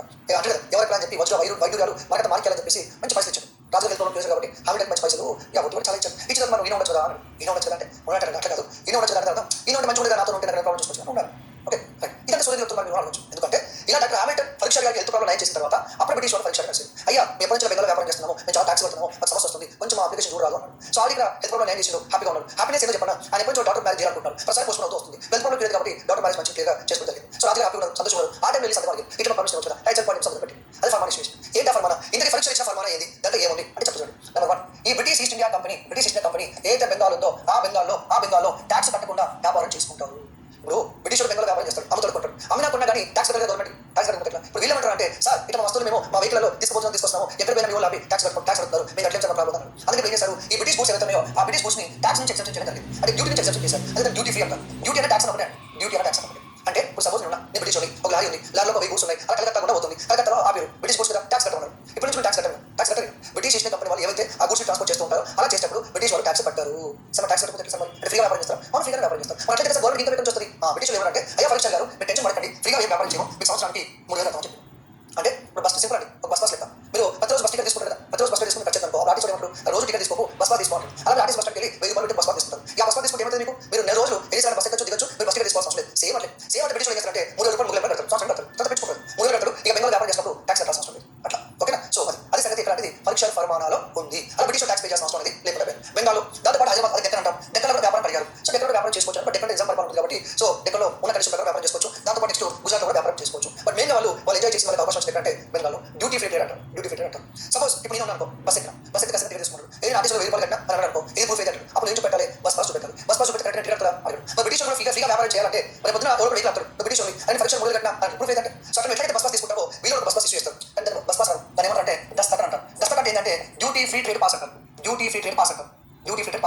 సపోజ్ ఎగ్జాంపుల్ తీసుకున్నాం, నేను east India company manager chairman అనుకుందాం, నేను కలకత్తాలో ఉన్నా. ఇప్పుడు మా వాళ్ళందరూ మా ఎంప్లాయ్స్ 100 మంది ఎంప్లాయ్స్ ఉన్నారు. ఈ 10 మంది ఎంప్లాయ్స్ ఏం చేస్తారు, బయట ట్రేడ్ చేస్తూ ఉంటారు. అప్పుడు ఏం చేస్తారు, ప్రతి బ్రిటిష్ ఎంప్లాయ్కి ఒక పాస్ ఇస్తాను, నేను దస్తఖత్ అంటారు. ఈ పాస్ లో ఉంటుంది ఈ గూడ్స్ బ్రిటిష్ గూడ్స్ వీటి ట్యాక్స్ వసూలు చేయకండి. As British east Company chairman ఊరుకోవడం యాజ్ గవర్నమెంట్ ఏం చేస్తారంటే దస్త్ పాస్ చేస్తుంటా నా ఇంట్లో ఏం చేస్తారంటే ఆ పాస్ బయటపోతారు. ఎప్పుడు ముగ్గురు సంబంధించిన వాళ్ళు బండి ఆపి ఒక ట్యాక్స్ కట్టమంటే ఇది చూపిస్తారు. ఇది చూపిస్తే అది బ్రిటిష్ గూడ్స్ కదా ట్యాక్స్ కట్టడం వెళ్ళిపోతాడు అంటే బస్ పాస్ లెక్క దస్త్ అనమాట. ఇప్పుడు దీనివల్ల ఏమంటే తెలుసా బెంగాల్ అంటే బెంగాల్ మామూలు ఆ రోజులో biggest province Bengal, richest province Bengal, అంతేకాదు ట్రేడ్ జరిగేది బెంగాల్. అలాంటి బెంగాల్లో అంటే మొత్తం ఇండియా మొత్తం ఏషియాలో బ్రిటిష్ వాళ్ళు చేసే 100% అనుకోండి సగం ట్రేడ్ జరుగుతుంది బెంగాల్ జరుగుతుంది అంతే ట్రేడ్ జరుగుతుంది బెంగాల్. అంతే ట్రేడ్ చేసినప్పుడు ఎక్కువ ట్యాక్స్ కట్టాల్సి వస్తుంది. అసలు ట్యాక్స్ కట్టలేదు ఎంత పైసలు మిగులుతాయి?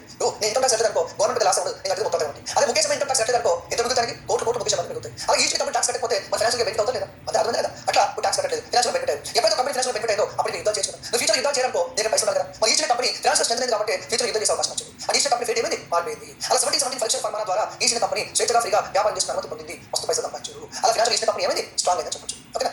దాని తర్వాత 1764లో బ్యాక్లాగ్ బక్సర్ జరిగింది. ఈ తర్వాత వస్తుంది నేను చెప్తాను. అలాగే 1765లో ట్రీటీ ఆఫ్ అలహాబాద్ అంటారు, అలహాబాద్ సంధి అంటారు, ట్రీటీ ఆఫ్ అలహాబాద్ అంటారు. నేను చెప్తాను మళ్ళీ చెప్తాను. ఇక్కడ మనకి బ్యాక్లాగ్ బక్సర్ జరిగింది. బ్యాక్లాగ్ బక్సర్ అంటే ఏంటి? అప్పుడున్న ఒక బెంగాల్ గవర్నర్, అప్పుడున్న అవధులు, అలాగే ఢిల్లీ ముగ్గురు షాలకు అంటారు. వీళ్ళు ముగ్గురు అంటే బెంగాల్ గవర్నర్, అవధులు, షాలకు ముగ్గురు కలిసి బ్రిటిష్ మీద యుద్ధం ప్రకటించారు. దాన్ని బ్యాక్లాగ్ బక్సర్ అంటారు. ఈ బ్యాక్లాగ్ బక్సర్ లో బెంగాల్ గవర్నర్ ఓడిపోయాడు, అవధరాజు ఓడిపోయాడు, అప్పుడు ముగ్గురు అంటారు షాలకు కూడా ఓడిపోయాడు, షాలకు కూడా ఓడిపోయాడు. ఇప్పుడు ఓడిపోయిన తర్వాత గెలిచిన ఏం చేస్తాడు?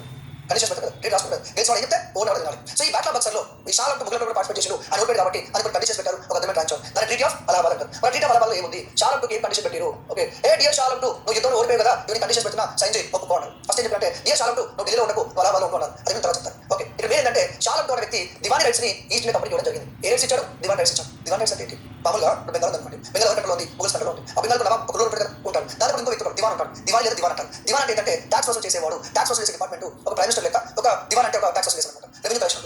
సో ఇప్పుడు బెంగాల్ ఈస్ట్ కంట్రోల్ జస్ట్ వ్యాపారం చేస్తుంది. గుర్తుపెట్టుకోండి ఏమైనా క్లాస్ బెంగాల్ అనేది ముగ్గురు కంట్రోల్ ఉంది. నెంబర్ 2 బెంగాల్ బ్రిటిష్ పరిపాలిస్తున్నాడు. British east company private company వ్యాపారం చేస్తున్నారు. ఇప్పుడు ఈ యుద్ధంలో ఎవరు పేరు? చాలా ఓడిపోయారు. చాలా ఓడిపోయారు కాబట్టి బ్రిటిష్ వాళ్ళు అంటే మాకు బెంగాల్లో దివాన్ రైట్స్ ఇవ్వని చెప్పారు. దివాన్ రైట్స్ అంటే ట్యాక్స్ వసూలు చేసిన హక్కు ఇవ్వని చెప్పారు. అలా మనకి ఈ 1765లో ఈ ముగ్గురు షాలంతో అయితే దివానీ రైట్స్ అంటే ట్యాక్స్ కలెక్ట్ చేసిన హక్కుని ఎవరికి ఇచ్చారు? ఈస్ట్ కంపెనీకి ఇచ్చారు. ఇప్పుడు ఈ రోజు ఏమైపోయింది తెలుసా? ఇక బెంగాల్ మొత్తంలో ప్రజల దగ్గర నుంచి బిజినెస్ దగ్గర నుంచి ట్యాక్స్ ఎవరు వసూలు చేస్తారు? బ్రిటిష్ వాళ్ళు ట్యాక్స్ వసూలు చేస్తారు. బ్రిటిష్ ట్యాక్స్ వసూలు చేస్తారు. అంటే బెంగాల్ నుంచి ఇంతమంది ఓడిపోతుంది, బ్రిటిష్ ఓడిపోతుంది, ముగ్గురు ఓడిపోతుంది. సో అక్కడ పర్మిషన్ ఇచ్చిందంటే ఓడిపోయాడు. ఓడిపోతుంది. ఇప్పుడు నేను యుద్ధం ఓడించాను నాకు నేను చంపేచ్చు కదా, నేను రాజ్యం ఆక్రమించుకోవచ్చు కదా. సో నేను చంపేయకుండా నేను రాజ్యం ఆక్రమించుకోకుండా నువ్వు రాజ్యం ఇచ్చేసినప్పుడు కానీ నాకు ఇంత పైసలు కట్టుకుంటాను, నాకు ఇవన్నీ ట్యాక్స్ కట్టుకుంటాను. బ్రిటిష్ బలవంతుడు, ఈస్ట్ కంపెనీ బలవంతుడు. అప్పుడు ముగ్గురు చాలా వీకు పేరు ముగ్గురు అంటే సామ్రాజ్యం లేదు, భయస్తులు ఓడిపోయాడు, శక్తిహీనుడు అంటే బెంగిస్తులు ఒప్పుకుంటాడు. అలా ఈ ట్రీటీ ఆఫ్ ద్వారా షాల్ట్ ముగ్గురు బ్రిటిష్ వాళ్ళకి ట్యాక్స్ వసూలు చేసుకునే అధికారాన్ని ఇవ్వడం అనేది జరిగింది. అంటే ఇప్పుడు ఏమవుతుంది? బెంగాల్ నుంచి వచ్చే ఓడిపోతుంది, బ్రిటిష్ వాళ్ళకి పోతుంది. ఇది ఒక గేమ్ చేంజర్ అనమాట. సో ఈ విధంగా ఈస్ట్ కంపెనీ అనేది గ్రాడ్యువల్గా ఎలా పర్మిషన్ పొందాలి ఇది మళ్ళీ వస్తుంది. మళ్ళీ మీకు బ్యాక్లాగ్ బాక్స్ వస్తే టెన్షన్ పడకండి. ఇక్కడ మీకు ఆల్రెడీ చెప్తున్నాను. ఇక్కడ మొత్తం ఇష్టం డిస్కస్ చేయట్లా, కేవలం ఈస్ట్ కంపెనీ గురించి మాత్రమే డిస్కస్ చేస్తాం. అలాగే సెటిల్మెంట్స్ ఏంటో చూద్దాం. పోర్చుగీస్ వాళ్ళు ఫస్ట్ సెటిల్మెంట్ తెలుసు కదా మనకి. ఫస్ట్ క్యాలికట్ వచ్చారు, కొచ్చిన ఫ్యాక్టరీ నిర్మించుకున్నారు. ఫస్ట్ క్యాప్సిటీకి వచ్చి తర్వాత సెకండ్ క్యాప్సిటీ వచ్చేసి గోవా. అలాగే డచ్ వాళ్ళు వచ్చారు. ఫస్ట్ సెటిల్మెంట్ ముసలిపట్నంలో వాళ్ళు ఫస్ట్ క్యాప్ పులికాటు నెక్స్ట్ నాగపట్నం సెట్ చేశారు. అలాగే బ్రిటిష్ వాళ్ళ ఫస్ట్ సెటిల్మెంట్ ఎక్కడంటే ముసలిపట్నం. చాలా కన్ఫ్యూజన్ చాలా మందికి. Sir Masulipatnam first Surat first. వాళ్ళు వ్యాపారం కోసం సూరత్ కోసం వచ్చారు. ఫస్ట్ సూరత్ ఫ్యాక్టరీ ఎస్టాబ్లిష్ చేసుకున్నారు. కానీ జంగి దగ్గర నుంచి పర్మిషన్ రాలేదు. ఈలోగా సౌత్ ఇండియా ముసలిపట్నంలో వీళ్ళు ఫ్యాక్టరీ ఎస్టాబ్లిష్ చేసుకున్నారు. ఓకేనా రైట్. తర్వాత సూరత్, తర్వాత బెంగాల్ హూగ్లీ బెంగాల్లో ఫస్ట్ సెటిల్మెంట్. దాని తర్వాత ఆర్మగాం బాలస్ అంటే ఒరిస్సాలో ఉంటుంది. ఆర్మగాం అంటే బ్లాక్బోర్డ్ పోర్ట్. ఇంకా చాలా ఉన్నాయి ఎగ్జాంపుల్ కోసం కొన్ని రాష్ట్రం. మరి ఇంత వీళ్ళ హెడ్క్వార్టర్స్ ఏంటి సార్ అడగనుకున్నాను. ఒక స్పెసిఫిక్ హెడ్క్వార్టర్ ఏం లేదండి. ఫర్ రీజన్ వీళ్ళకి ఏంటంటే వెస్ట్ సౌత్ ఈస్ట్ పెట్టారన్నమాట. ఒకప్పుడు వెస్ట్లో హెడ్క్వార్టర్ వచ్చేసి సూరత్ ఉంది. బ్రిటిష్ ఒక వెస్ట్ ప్రాంతానికి హెడ్క్వార్టర్ సూరత్ ఉంది. బ్రిటిష్ ఒక సౌత్ ప్రాంతానికి మచిలీపట్నం ముసలిపట్నం హెడ్క్వార్టర్ ఉంది. ఆ ఈస్ట్ వచ్చేసి కలకత్తా ఉంది. కానీ దాని తర్వాత ఏంటంటే సూరత్ ప్లేస్లోకి బాంబే వచ్చింది.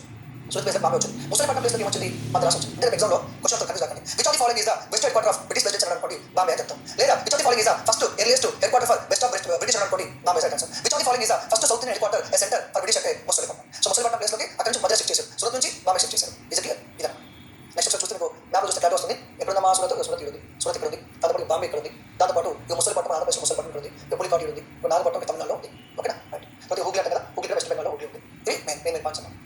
ఓకే ఇప్పుడు ఏమన్నాను? బ్రిటిష్ వాడికి ఒక సింగిల్ హెడ్ క్వార్టర్ ఏమీ లేదు, మల్టిపుల్ హెడ్ క్వార్టర్స్ ఉన్నాయి, 3 హెడ్ క్వార్టర్స్ ఉన్నాయి. దాంతో కలకత్తా సెంట్రల్గా మారింది. ఇనిషియల్గా west Bombay, south Madras, east Calcutta ఉందా 1700 ఇట్లా టైం వచ్చినప్పుడు ఏమంటే కలకత్తా హెడ్ క్వార్టర్గా మారింది, కలకత్తా క్యాపిటల్గా మారింది. కానీ 3 ప్రాంతాలు 3 ప్రెసిడెన్సీ డెవలప్ చేస్తున్నారు. అదే ఒకసారి ఎక్స్ప్లెయిన్ చేస్తాను. ఓకే సో ఇక మనకి 3 ప్రాంతాలు ఉన్నాయి. బ్రిటిష్ వాడికి మీతో తెలియదు చెప్పండి. బ్రిటిష్ వాడు ఏం చేశారంటే ఫస్ట్ ముసలిపట్నంలో హెడ్ క్వార్టర్ చేసుకోవాలి, దాన్ని మద్రాసు షిఫ్ట్ చేశారు. తర్వాత ఇక్కడ సూరత్ ఉండేది, దాన్ని బాంబే షిఫ్ట్ చేశారు. ఇక్కడ కలకత్తా ఉంది. ఇనిషియల్గా బ్రిటిష్ చిన్నగా కలకత్తా సిటీ నిర్మించుకున్నాడు, బాంబేలో వ్యాపారం చేశాడు, మద్రాసు డెవలప్ చేసుకున్నాడు. ఇలా రాను ఒక సంవత్సరం రాను మెల్లమెల్లగా ఇదంతా మొత్తం బ్రిటిష్ ఆక్రమణ చేసుకున్నాడు. రాను మొత్తం ఆక్రమణ చేసుకుని దీన్ని మద్రాస్ ప్రెసిడెన్సీ అన్నాడు. చూడండి బ్రిటిష్ ఫస్ట్ చిన్న స్టార్ట్ ఈ ప్రాంతం. ఇలా బాంబే స్టార్ట్ అయిందా దాంతో దీని ఏమంటే బాంబే ప్రెసిడెన్సీ అన్నది. ఏమాడు ఇదంతా బాంబే ప్రెసిడెన్సీ అంటే కాలం టైం వచ్చినప్పుడు ఒకప్పుడు కలకత్తా వ్యాపారం చేసిన తర్వాత ఈ ప్రాంతం మొత్తం ఆక్రమణ చేసి దీన్ని బెంగాల్ ప్రెసిడెన్సీ అన్నాడు. అంటే బ్రిటిష్ వాళ్ళు తెలుగు ఏంటంటే 3 ప్రాంతాలు 3 హెడ్ పెట్టుకున్నారు. So Bombay presidency, Madras presidency and Bengal presidency. Is clear. Okay ఈ మూడిట్లో కలకత్తా సిటీ డెవలప్ చేశారు, మద్రాస్ సిటీ డెవలప్ చేశారు, బాంబే ఆడి ఉంది బట్ ఇంకా డెవలప్ చేశారు ఈ బ్రిటిష్ వాళ్ళు. సో 3 ప్రెసిడెన్సీ అన్నారు. ఇప్పుడు ఓవర్గా మరి కాలక్రమేణా బ్రిటిష్ వాళ్ళ క్యాపిసిటీ ఏంటంటే ఫస్ట్ కలకత్తా వస్తుంది. క్యాపిసిటీ కలకత్తా తర్వాత సెంట్రల్గా మారింది, కలకత్తా అడ్మినిస్ట్రేషన్ సెంట్రల్గా మారింది. ఈ కలకత్తా నుంచి బ్రిటిష్ క్యాపిసిటీని ఢిల్లీకి ఎప్పుడు మార్చారంటే 1911 మార్చారు. Yes 1911 British government shift Indian capacity from Calcutta to Delhi 1911. అప్పటి నుంచి ఇప్పటి వరకు మన ఇండియా ఢిల్లీ క్యాపిసిటీగా కంటిన్యూ అవుతుంది. ఒకసారి ఈ మద్రాస్ ప్రెసిడెన్సీ ఏంటి, ఎవరు డెవలప్ చేశారు, ఏ భాష డెవలప్ చేశారు ఒకసారి డేటా చూద్దాం. చెప్పేసి ఒక కొత్త సిటీ డెవలప్ చేయాలన్నారు. అందుకని చెప్పి దాన్ని ఆ ప్రాంతం పరిపాలించారంటే చంద్రగిరి రాజులు అంటారు. చంద్రగిరి రాజులు అంటారు. సో బ్రిటిష్ ఆఫీసర్ అంటే ఫ్రాన్సిస్ డే. ఈ ఫ్రాన్సిస్ డే ఒక బ్రిటిష్ ఆఫీసర్ ఏంటంటే అప్పుడు ఆ ప్రాంతం పరిపాలిస్తున్న చంద్రగిరి రాజు అయిన మూడో వెంకటపతి రాయలు అంటారు. ఎవరు? మూడో వెంకటపతి రాయలు అంటారు. ఈ మూడో వెంకటపతి రాయల దగ్గరికి వెళ్ళి సో మనకి ఈ ప్రాంతం కావాలి, ఇక్కడ కోట కట్టుకుంటాం, ఇక్కడ రెసిడెన్స్ కట్టుకుంటాం అని అడిగితే పర్మిషన్ ఇచ్చారు. ఇలా పర్మిషన్ ఇవ్వడానికి మెయిన్ హీరో ప్లే చేస్తారంటే డామెల్లో బ్రోస్ అంటారు, డామెల్లో బ్రదర్స్ అంటారు. ఎవరంటే వెంకటాద్రి, దాంతో పాటు అయ్యప్ప. అంటే వీళ్ళ కీలక పాత్ర పోషించింది ల్యాండ్ ఇవ్వడానికి కాలం మొత్తం వీళ్ళనమాట. సో అప్పుడు రాజు అంటే మూడో వెంకటపతి రాయలు అడుగుతారు, ఈనాడు వచ్చి అన్ని గుర్తుపెట్టుకోవాలి. సో ఏ బ్రిటిష్ ఆఫీసర్ మద్రాసు నిర్మించడం జరిగిందంటే ఫ్రాన్సిస్ డే. పర్మిషన్ ఇచ్చినారంటే మూడో వెంకటపతి రాయలు. ఎవరు కీలక పాత్ర పోషించారంటే వీళ్ళు కీలక పాత్ర పోషించారు. ఇనిషియల్గా మద్రాసు చిన్నగా స్టార్ట్ అయినా దాని తర్వాత ఇది ఈస్ట్ వెళ్ళి సౌత్. మద్రాసు అనేది సౌత్ హెడ్ క్వార్టర్ మారింది. ఎప్పుడు 1641. మరి అప్పటికే సౌత్ బ్రిటిష్ కి ఏది హెడ్ క్వార్టర్ గా ఉండే మున్సిపల్ హెడ్ ఉంది. 1684 లో ఇది బ్రిటిష్ ప్రెసిడెన్సీ గా మారింది. 1684 లో ఇది ప్రెసిడెన్సీ గా మారింది. 1687-88 లో ఇది మున్సిపాలిటీ మారింది. So the first municipal corporation in India, in British India, that was the Madras. ఇక్కడ మీరు ఒక కోట కట్టుకున్నారు. దాని కోట ఏమంటారంటే సెయింట్ జార్జ్ అంటారు. అంటే చెన్నై దగ్గరలోనే ఒక కోట కట్టారు, సెయింట్ జార్జ్ అంటారు. యాక్చువల్లీ మద్రాస్ అనాలా మరి చెన్నై అనాలా అంటే డిఫరెంట్ గా డౌట్ ఉంటుంది. మనకు రికార్డ్స్ ప్రకారం మదరాసు ఈ పేరు ఉంటుంది కదా, ఆల్రెడీ రిజిస్టర్ గా ఉంది ఆ పేరు అనేది మనకి మద్రాసు కాబట్టి మద్రాస్ అన్నారు. అలాగే వీళ్ళ తాత పేరు చెన్నప్ప అంట. దాని పేరు మీద ఒక ప్రాంతానికి చెన్నై అని పిలిచేవాళ్ళంట. ఎవరు పిలిచేవాళ్ళంట? చెన్నై. అదే చెన్నపట్నం. ఫస్ట్ వచ్చింది చెన్నపట్నం. చెన్నపట్నం అన్నారు, మద్రాసు అన్నారు. ఓకేనా? ఓకే. ఆ చెన్నపట్నం సేవని చెన్నైగా కలకత్తా మారింది. సో ఇది సెయింట్ జార్జ్ ఫోర్ట్ అనమాట. సో ఇది మనకి సముద్రం, ఇది సముద్రం ఇదంతా కూడా చెన్నై సిటీ. ప్రస్తుతం చెన్నై లేదా మద్రాస్ సిటీ అంటాం. సో ఈ చెన్నై సిటీ ఏంటంటే మనకి ఈ సెయింట్ జార్జ్ కోట, సెయింట్ జార్జ్ కోట ఇది అన్నమాట, సెయింట్ జార్జ్. ఓకే. ఇప్పుడు మీకు ఇంకో విషయం చెప్పాలి. ఏంటో విషయం? సరే ఓకే సార్, మద్రాస్ సిటీ నిర్మించి డెవలప్ చేసింది, వాళ్ళకి అగ్రిమెంట్ చేసుకున్నది ఫ్రాన్సిస్ డే. పర్మిషన్ ఇచ్చింది మూడో వెంకటపతి రాయలు. కీరో ప్లే చేసింది డామెల్లో బ్రదర్స్. మద్రాస్ అనేది సౌత్ హెడ్ క్వార్టర్ మారింది. ఫస్ట్ ప్రెసిడెన్సీ మారింది, ఫస్ట్ మున్సిపాలిటీ మారింది. ఇంకో ఎగ్జాంపుల్ అన్ని గుర్తుపెట్టుకోవాలి అయిపోయింది. కానీ రాంటే మద్రాస్కి పెట్టేసుకుని చుట్టుపక్కల ప్రాంతం మొత్తం ఆక్రమించారు. అలా ఆక్రమిస్తే అయ్యింది ఏంటంటే ఇది మద్రాస్ సిటీ. ఇది మద్రాస్ ప్రెసిడెన్సీ అంటారు. దీంట్లో కోస్టల్ ఆంధ్ర, ప్రస్తుతం ఆంధ్ర రాష్ట్రం, దాంతోపాటు కర్ణాటక కొన్ని ప్రాంతాలు, దాంతో కేరళ కొన్ని ప్రాంతాలు, ఇదంతా కలిపి ఏమంటే మద్రాస్ ప్రెసిడెన్సీ అంటారు. ఏమంటారు? మద్రాస్ ప్రెసిడెన్సీ అంటారు. ఇదంతా మద్రాస్ ప్రెసిడెన్సీ. మద్రాస్ ప్రెసిడెన్సీ అంటే మీ మైండ్లోకి రావాల్సింది ఏంది? సో ఆంధ్ర, ప్రస్తుతం తమిళనాడు, అది కొంత కర్ణాటక, కొంత కేరళ, ఇవన్నీ మద్రాస్ ప్రెసిడెన్సీ అంటారు. సో ఇక్కడ రాస్తాం. ఎప్పటికీ మద్రాస్ ప్రెసిడెన్సీ ఉంది సార్ అడిగితే ఇండిపెండెన్స్ వచ్చేంత వరకు అలాగే ఉంది. సో నేను చెప్తాను చూడండి. సో 1953లో ఒకవేళ నన్ను మద్రాస్ ప్రెసిడెన్సీ అంటే ఏమేమి వస్తాయి సార్ అని అడిగారు అనుకోండి, ప్రస్తుతం తమిళనాడు, ప్రస్తుతం ఆంధ్రప్రదేశ్, కొంత కర్ణాటక, కొంత కేరళ వస్తుంది. కొంత ఓకే, తమిళనాడు ఫుల్ ఉంటుంది, ఆంధ్రప్రదేశ్ ఫుల్ ఉంటుంది. దాని తర్వాత మద్రాస్ రాష్ట్రం ఉంటున్న తెలుగు వాళ్ళు మాకు అన్యాయం జరుగుతుంది, తమిళ మమ్మల్ని డామేజ్ చేస్తారు, మా తెలుగు వాళ్ళ కోసం ప్రత్యేక రాష్ట్రం కావాలని ఒకటి శ్రీలంక ప్రాంతంగా చేస్తే ఆంధ్ర రాష్ట్రం ఏర్పడింది. అలా ఆంధ్ర రాష్ట్రం ఏర్పడిన తర్వాత అంటే ఆంధ్ర సపరేట్ అయింది. ఏం సపరేట్ అయింది? ఆంధ్ర సపరేట్ అయింది. ఇది సపరేట్ అయింది. అంటే 1950 తర్వాత మద్రాస్ అంటే ఏమొస్తుంది? తమిళనాడు ఉంది, కొంచెం కర్ణాటక ఉంది, కొంచెం కేరళ ఉంది. మరి ఈ కొంచెం కర్ణాటక, ఈ కొంచెం కేరళ మద్రాస్ నుంచి ఎప్పుడు విడిపోయింది అంటే మనకి 1956లో విడిపోయింది. అయితే 1956లో మొత్తం భారతదేశం స్టేట్స్ మొత్తం మాడిఫై చేశారు. 1956లో. ఇది మీకు తెలంగాణ ఉద్యమంలో ఎస్ఎస్సీ రిపోర్ట్ వస్తుంది, బాడీలో వస్తుంది, యూనివర్సిటీలో ఈ మోడల్ యూనివర్సిటీలో చివరి వస్తుంది, 3 సార్లు వస్తుంది రాష్ట్ర విభజన. సో 1956లో మనకి ఎస్ఎస్సీ కమిషన్ ప్రకారం రాష్ట్రం మొత్తం లాంగ్వేజ్ పరంగా కలిపేశారు. కన్నడ వరకు రాష్ట్రం, కన్నడ వరకు రాష్ట్రం కలిపేశారు. 1956లో ఈ కేరళ ప్రాంతం, కన్నడ ప్రాంతం ఏదైతే ఇది క్లియర్. అంటే అర్థం ఏంటి? ఇండిపెండెన్స్ వచ్చినా కూడా మన తెలుగు వాళ్ళు, మన ఆంధ్ర వాళ్ళు ఏ రాష్ట్రంలో ఉన్నారు? మద్రాస్ రాష్ట్రంలో ఉన్నారు. క్లియర్. నెక్స్ట్ ఇది మద్రాస్ ప్రెసిడెన్సీ. చూడండి మద్రాస్ ప్రెసిడెన్సీ. ఇక్కడ చూడండి మద్రాస్ ప్రెసిడెన్సీ ఏమి విడిపోయింది? ఆంధ్ర విడిపోయింది. ఇది ఆంధ్ర, ఇది ఇంకా మద్రాస్ ప్రెసిడెన్సీ. అంటే తమిళనాడు ఉంది, కర్ణాటక ఉంది, కేరళ. ఇదేంది? మైసూర్ రాష్ట్రం. ఇదేంది? హైదరాబాద్ రాష్ట్రం. హైదరాబాద్ రాష్ట్రం. ఇదేంది? బాంబే రాష్ట్రం. అప్పుడు మహారాష్ట్ర కాదు, బాంబే స్టేట్ అన్నమాట. ఇది ఒక మ్యాప్, 1953 మ్యాప్ అనమాట. Okay right. నెక్స్ట్ వచ్చేసి అప్పుడు మరి ఈ మద్రాస్ గవర్నర్ పనిచేస్తారంటే నేను గుర్తుపెట్టుకోవాలి. ఫస్ట్ పేరు గుర్తుపెట్టుకోండి, జార్జ్ మెకార్ట్నీ అంటారు. 1780s లో గవర్నర్గా ఉన్నారు. చాలా మంది ఉండొచ్చు. ఈ టైంలో యుద్ధం జరిగింది కాబట్టి ఆ పేరు గుర్తుపెట్టుకోమని నేను చెప్పడం జరుగుతుంది. ఓకేనా రైట్.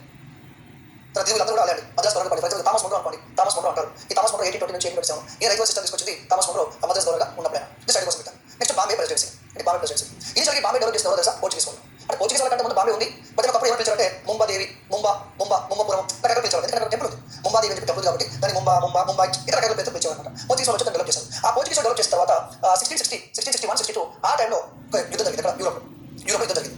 పోర్చుగీస్ వాళ్ళు బ్రిటిష్ వాళ్ళు. ఆ టైంలో పోర్చుగీస్ వాళ్ళకి బ్రిటిష్ వాళ్ళు అవసరం, సాయం అవసరం. ఇప్పుడు పోర్చుగీస్ వాళ్ళు ఏం చేశారంటే మ్యారేజ్ ప్రోగ్రామ్ పెట్టి ఏమో తెలుసు మనం చూస్తాం కదా, తెలిసిన వాళ్ళు ఎట్లా చెప్పండి, హీరో అలాగా ఉంటాడు, మొత్తం ఇంట్లో తల్లి చేత తిరుగుతూ ఉంటాడు, అమ్మగారం చేస్తూ ఉంటుంది. ఈ హీరో నేనే తురుము నేనే చేస్తాను తిరుగుతూ ఉంటాడు. ఒక అమ్మాయి చూసి ప్రేమ పడతాడు, ప్రేమ నిజాయితీ సోదరు పడతాడు. తర్వాత హీరో ఏమవుతుంది? ఒక పెద్ద ఒక పాయింట్ అలా హీరో ఫాదర్ వినే ఉంటాడు.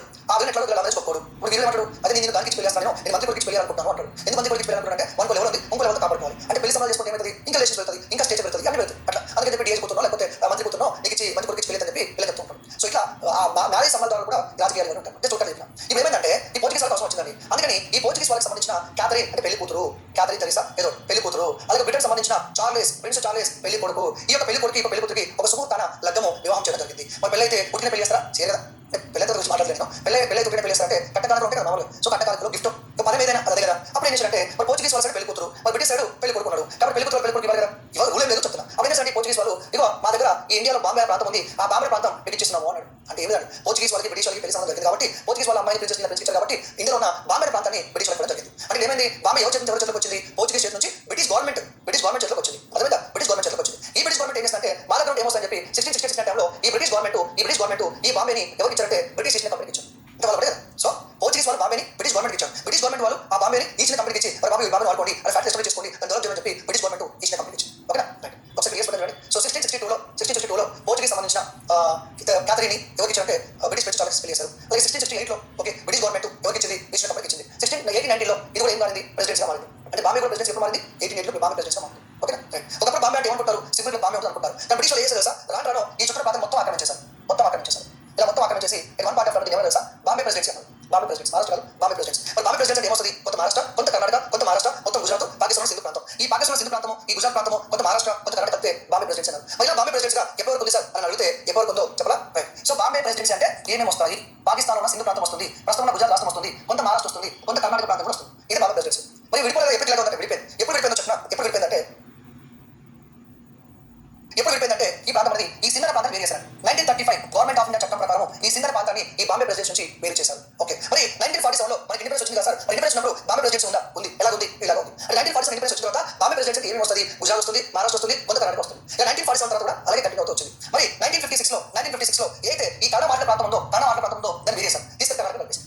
కన్నడ మాటల ప్రాంతాన్ని కర్ణాటక కలిపేశారు. అంటే 1956 తర్వాత మరి బాంబే ప్రెసిడెన్సీ, బాంబే స్టేట్ అంటే ఏమొస్తుంది, మహారాష్ట్ర వస్తుంది, గుజరాత్ వస్తుంది. మరి గుజరాత్ మహారాష్ట్ర నుంచి అది బాంబే చెప్పడం సపరేట్ అంటే 1961 సపరేట్, 1961 సపరేట్. నేను మళ్ళీ చెప్తున్నా, బ్రిటిష్ ఫస్ట్ బాంబే స్టార్ట్ చేశారు, యుద్ధాలు చేసి మొత్తం ఆక్రమించుకుంటూ వేరు. But one point of Bombay presidency అన్నారు. మరి బాంబే ప్రెసిడెన్సీ అంటే ఏమొస్తుంది, కొంత కర్ణాటక, మహారాష్ట్ర, గుజరాత్ సింధు వస్తుంది. ఇంట్లో సింధన ప్రాంతాన్ని 1935 చట్టంలో డిసిషన్ తీసుకొని సింధుని వేరు చేశారు. దాని ఇండిపెండెన్స్ వచ్చిన తర్వాత ఈ కన్నడ ప్రాంతాన్ని వేరు చేశారు 1956 తర్వాత. దాని తర్వాత ఈ గుజరాత్ వాళ్ళు ఏంటంటే అది గుజరాత్ మాట్లాడుతున్నాము, మాకు సర్వ రాష్ట్రం అని చెప్పి వాళ్ళు పోతే 1961లో ఈ గుజరాత్ సపరేట్, తర్వాత మహారాష్ట్ర తర్వాత బాంబే సరైన వాళ్ళు తర్వాత మహారాష్ట్ర అని అంటే ఇది చూడండి.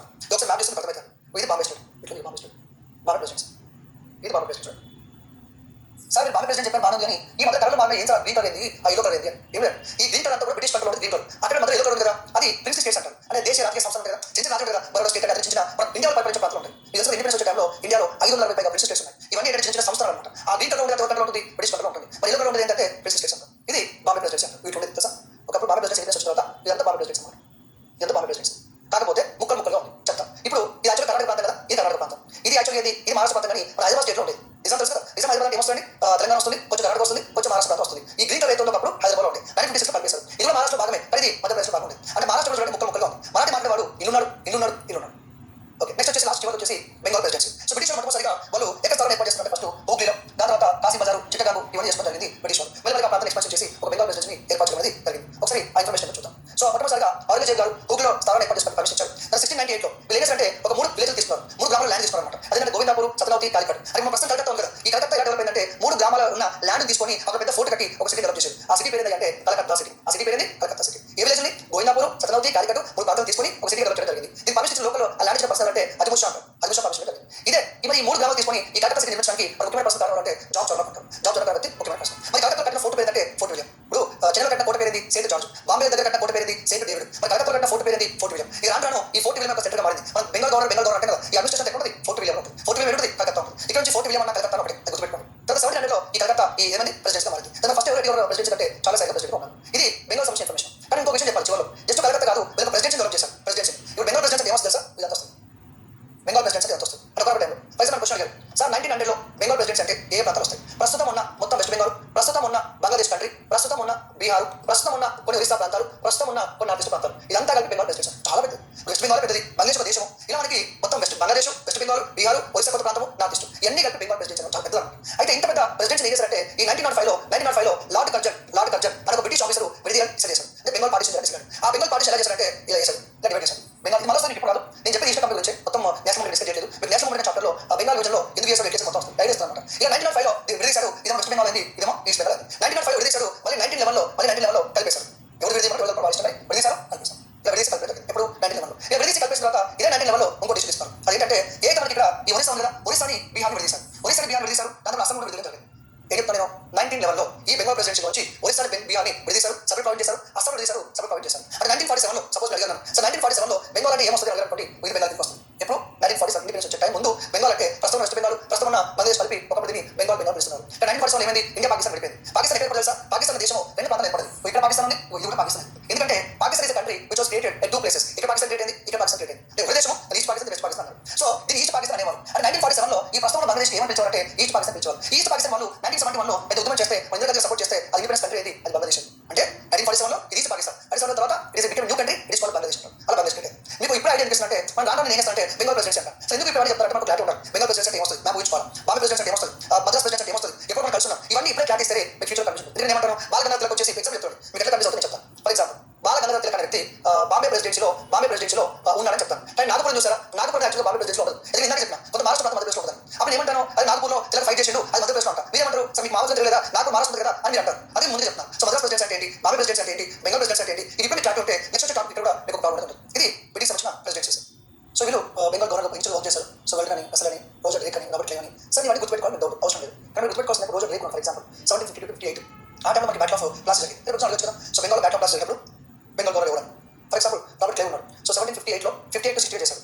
దాని తర్వాత మళ్ళీ వచ్చేసి మళ్ళీ చేశారు. అంటే నెక్స్ట్ బ్యాటిల్ ఆఫ్ ప్లాసీ తర్వాత నెక్స్ట్ గవర్నర్ అంటే రాబర్ట్ క్లే చెప్పి బెంగాల్ గవర్నర్ ఉంటాడు, మద్రాస్ గవర్నర్ ఉంటాడు, బాంబేకు గవర్నర్ ఉంటాడు. 3 ప్రాంతానికి 3 గవర్నర్ ఉంటారు. ఈచ్ ప్రెసిడెన్స్కి ఒక గవర్నర్ ఉంటాడు, ఈచ్ ప్రెసిడెన్స్ బ్యాంక్ ఉంటుంది. 1760-64 ఫర్ ఎగ్జాంపుల్ మనకి బ్యాటిల్ ఆఫ్ బక్సర్ జరిగింది. బ్యాటిల్ ఆఫ్ బక్సర్ జరిగింది 1764లో జరిగింది. మరి 1764లో మరి బ్యాటిల్ ఆఫ్ బక్సర్ జరిగినప్పుడు బెంగాల్ గవర్నర్ ఎవరు అంటే వాన్స్టాక్ అంటారు. మరి బ్యాటిల్ ఆఫ్ ప్లాసీ జరిగినప్పుడు ఆ గవర్నర్ ఎవరు అంటే రోజర్. ఇది అంటే ఇంపార్టెంట్ సంఘటన జరిగినప్పుడు ఆ ప్రాంతం గవర్నర్ ఎవరు గుర్తుపెట్టుకుంటే చాలు, మొత్తం లిస్ట్ గుర్తుపెట్టుకోవాల్సిన అవసరం లేదు. ఓకేనా, ప్రతి ఒక్క గవర్నర్ ఏం అంటారు, అది ఫస్ట్ గవర్నర్ నేను చెప్తాను.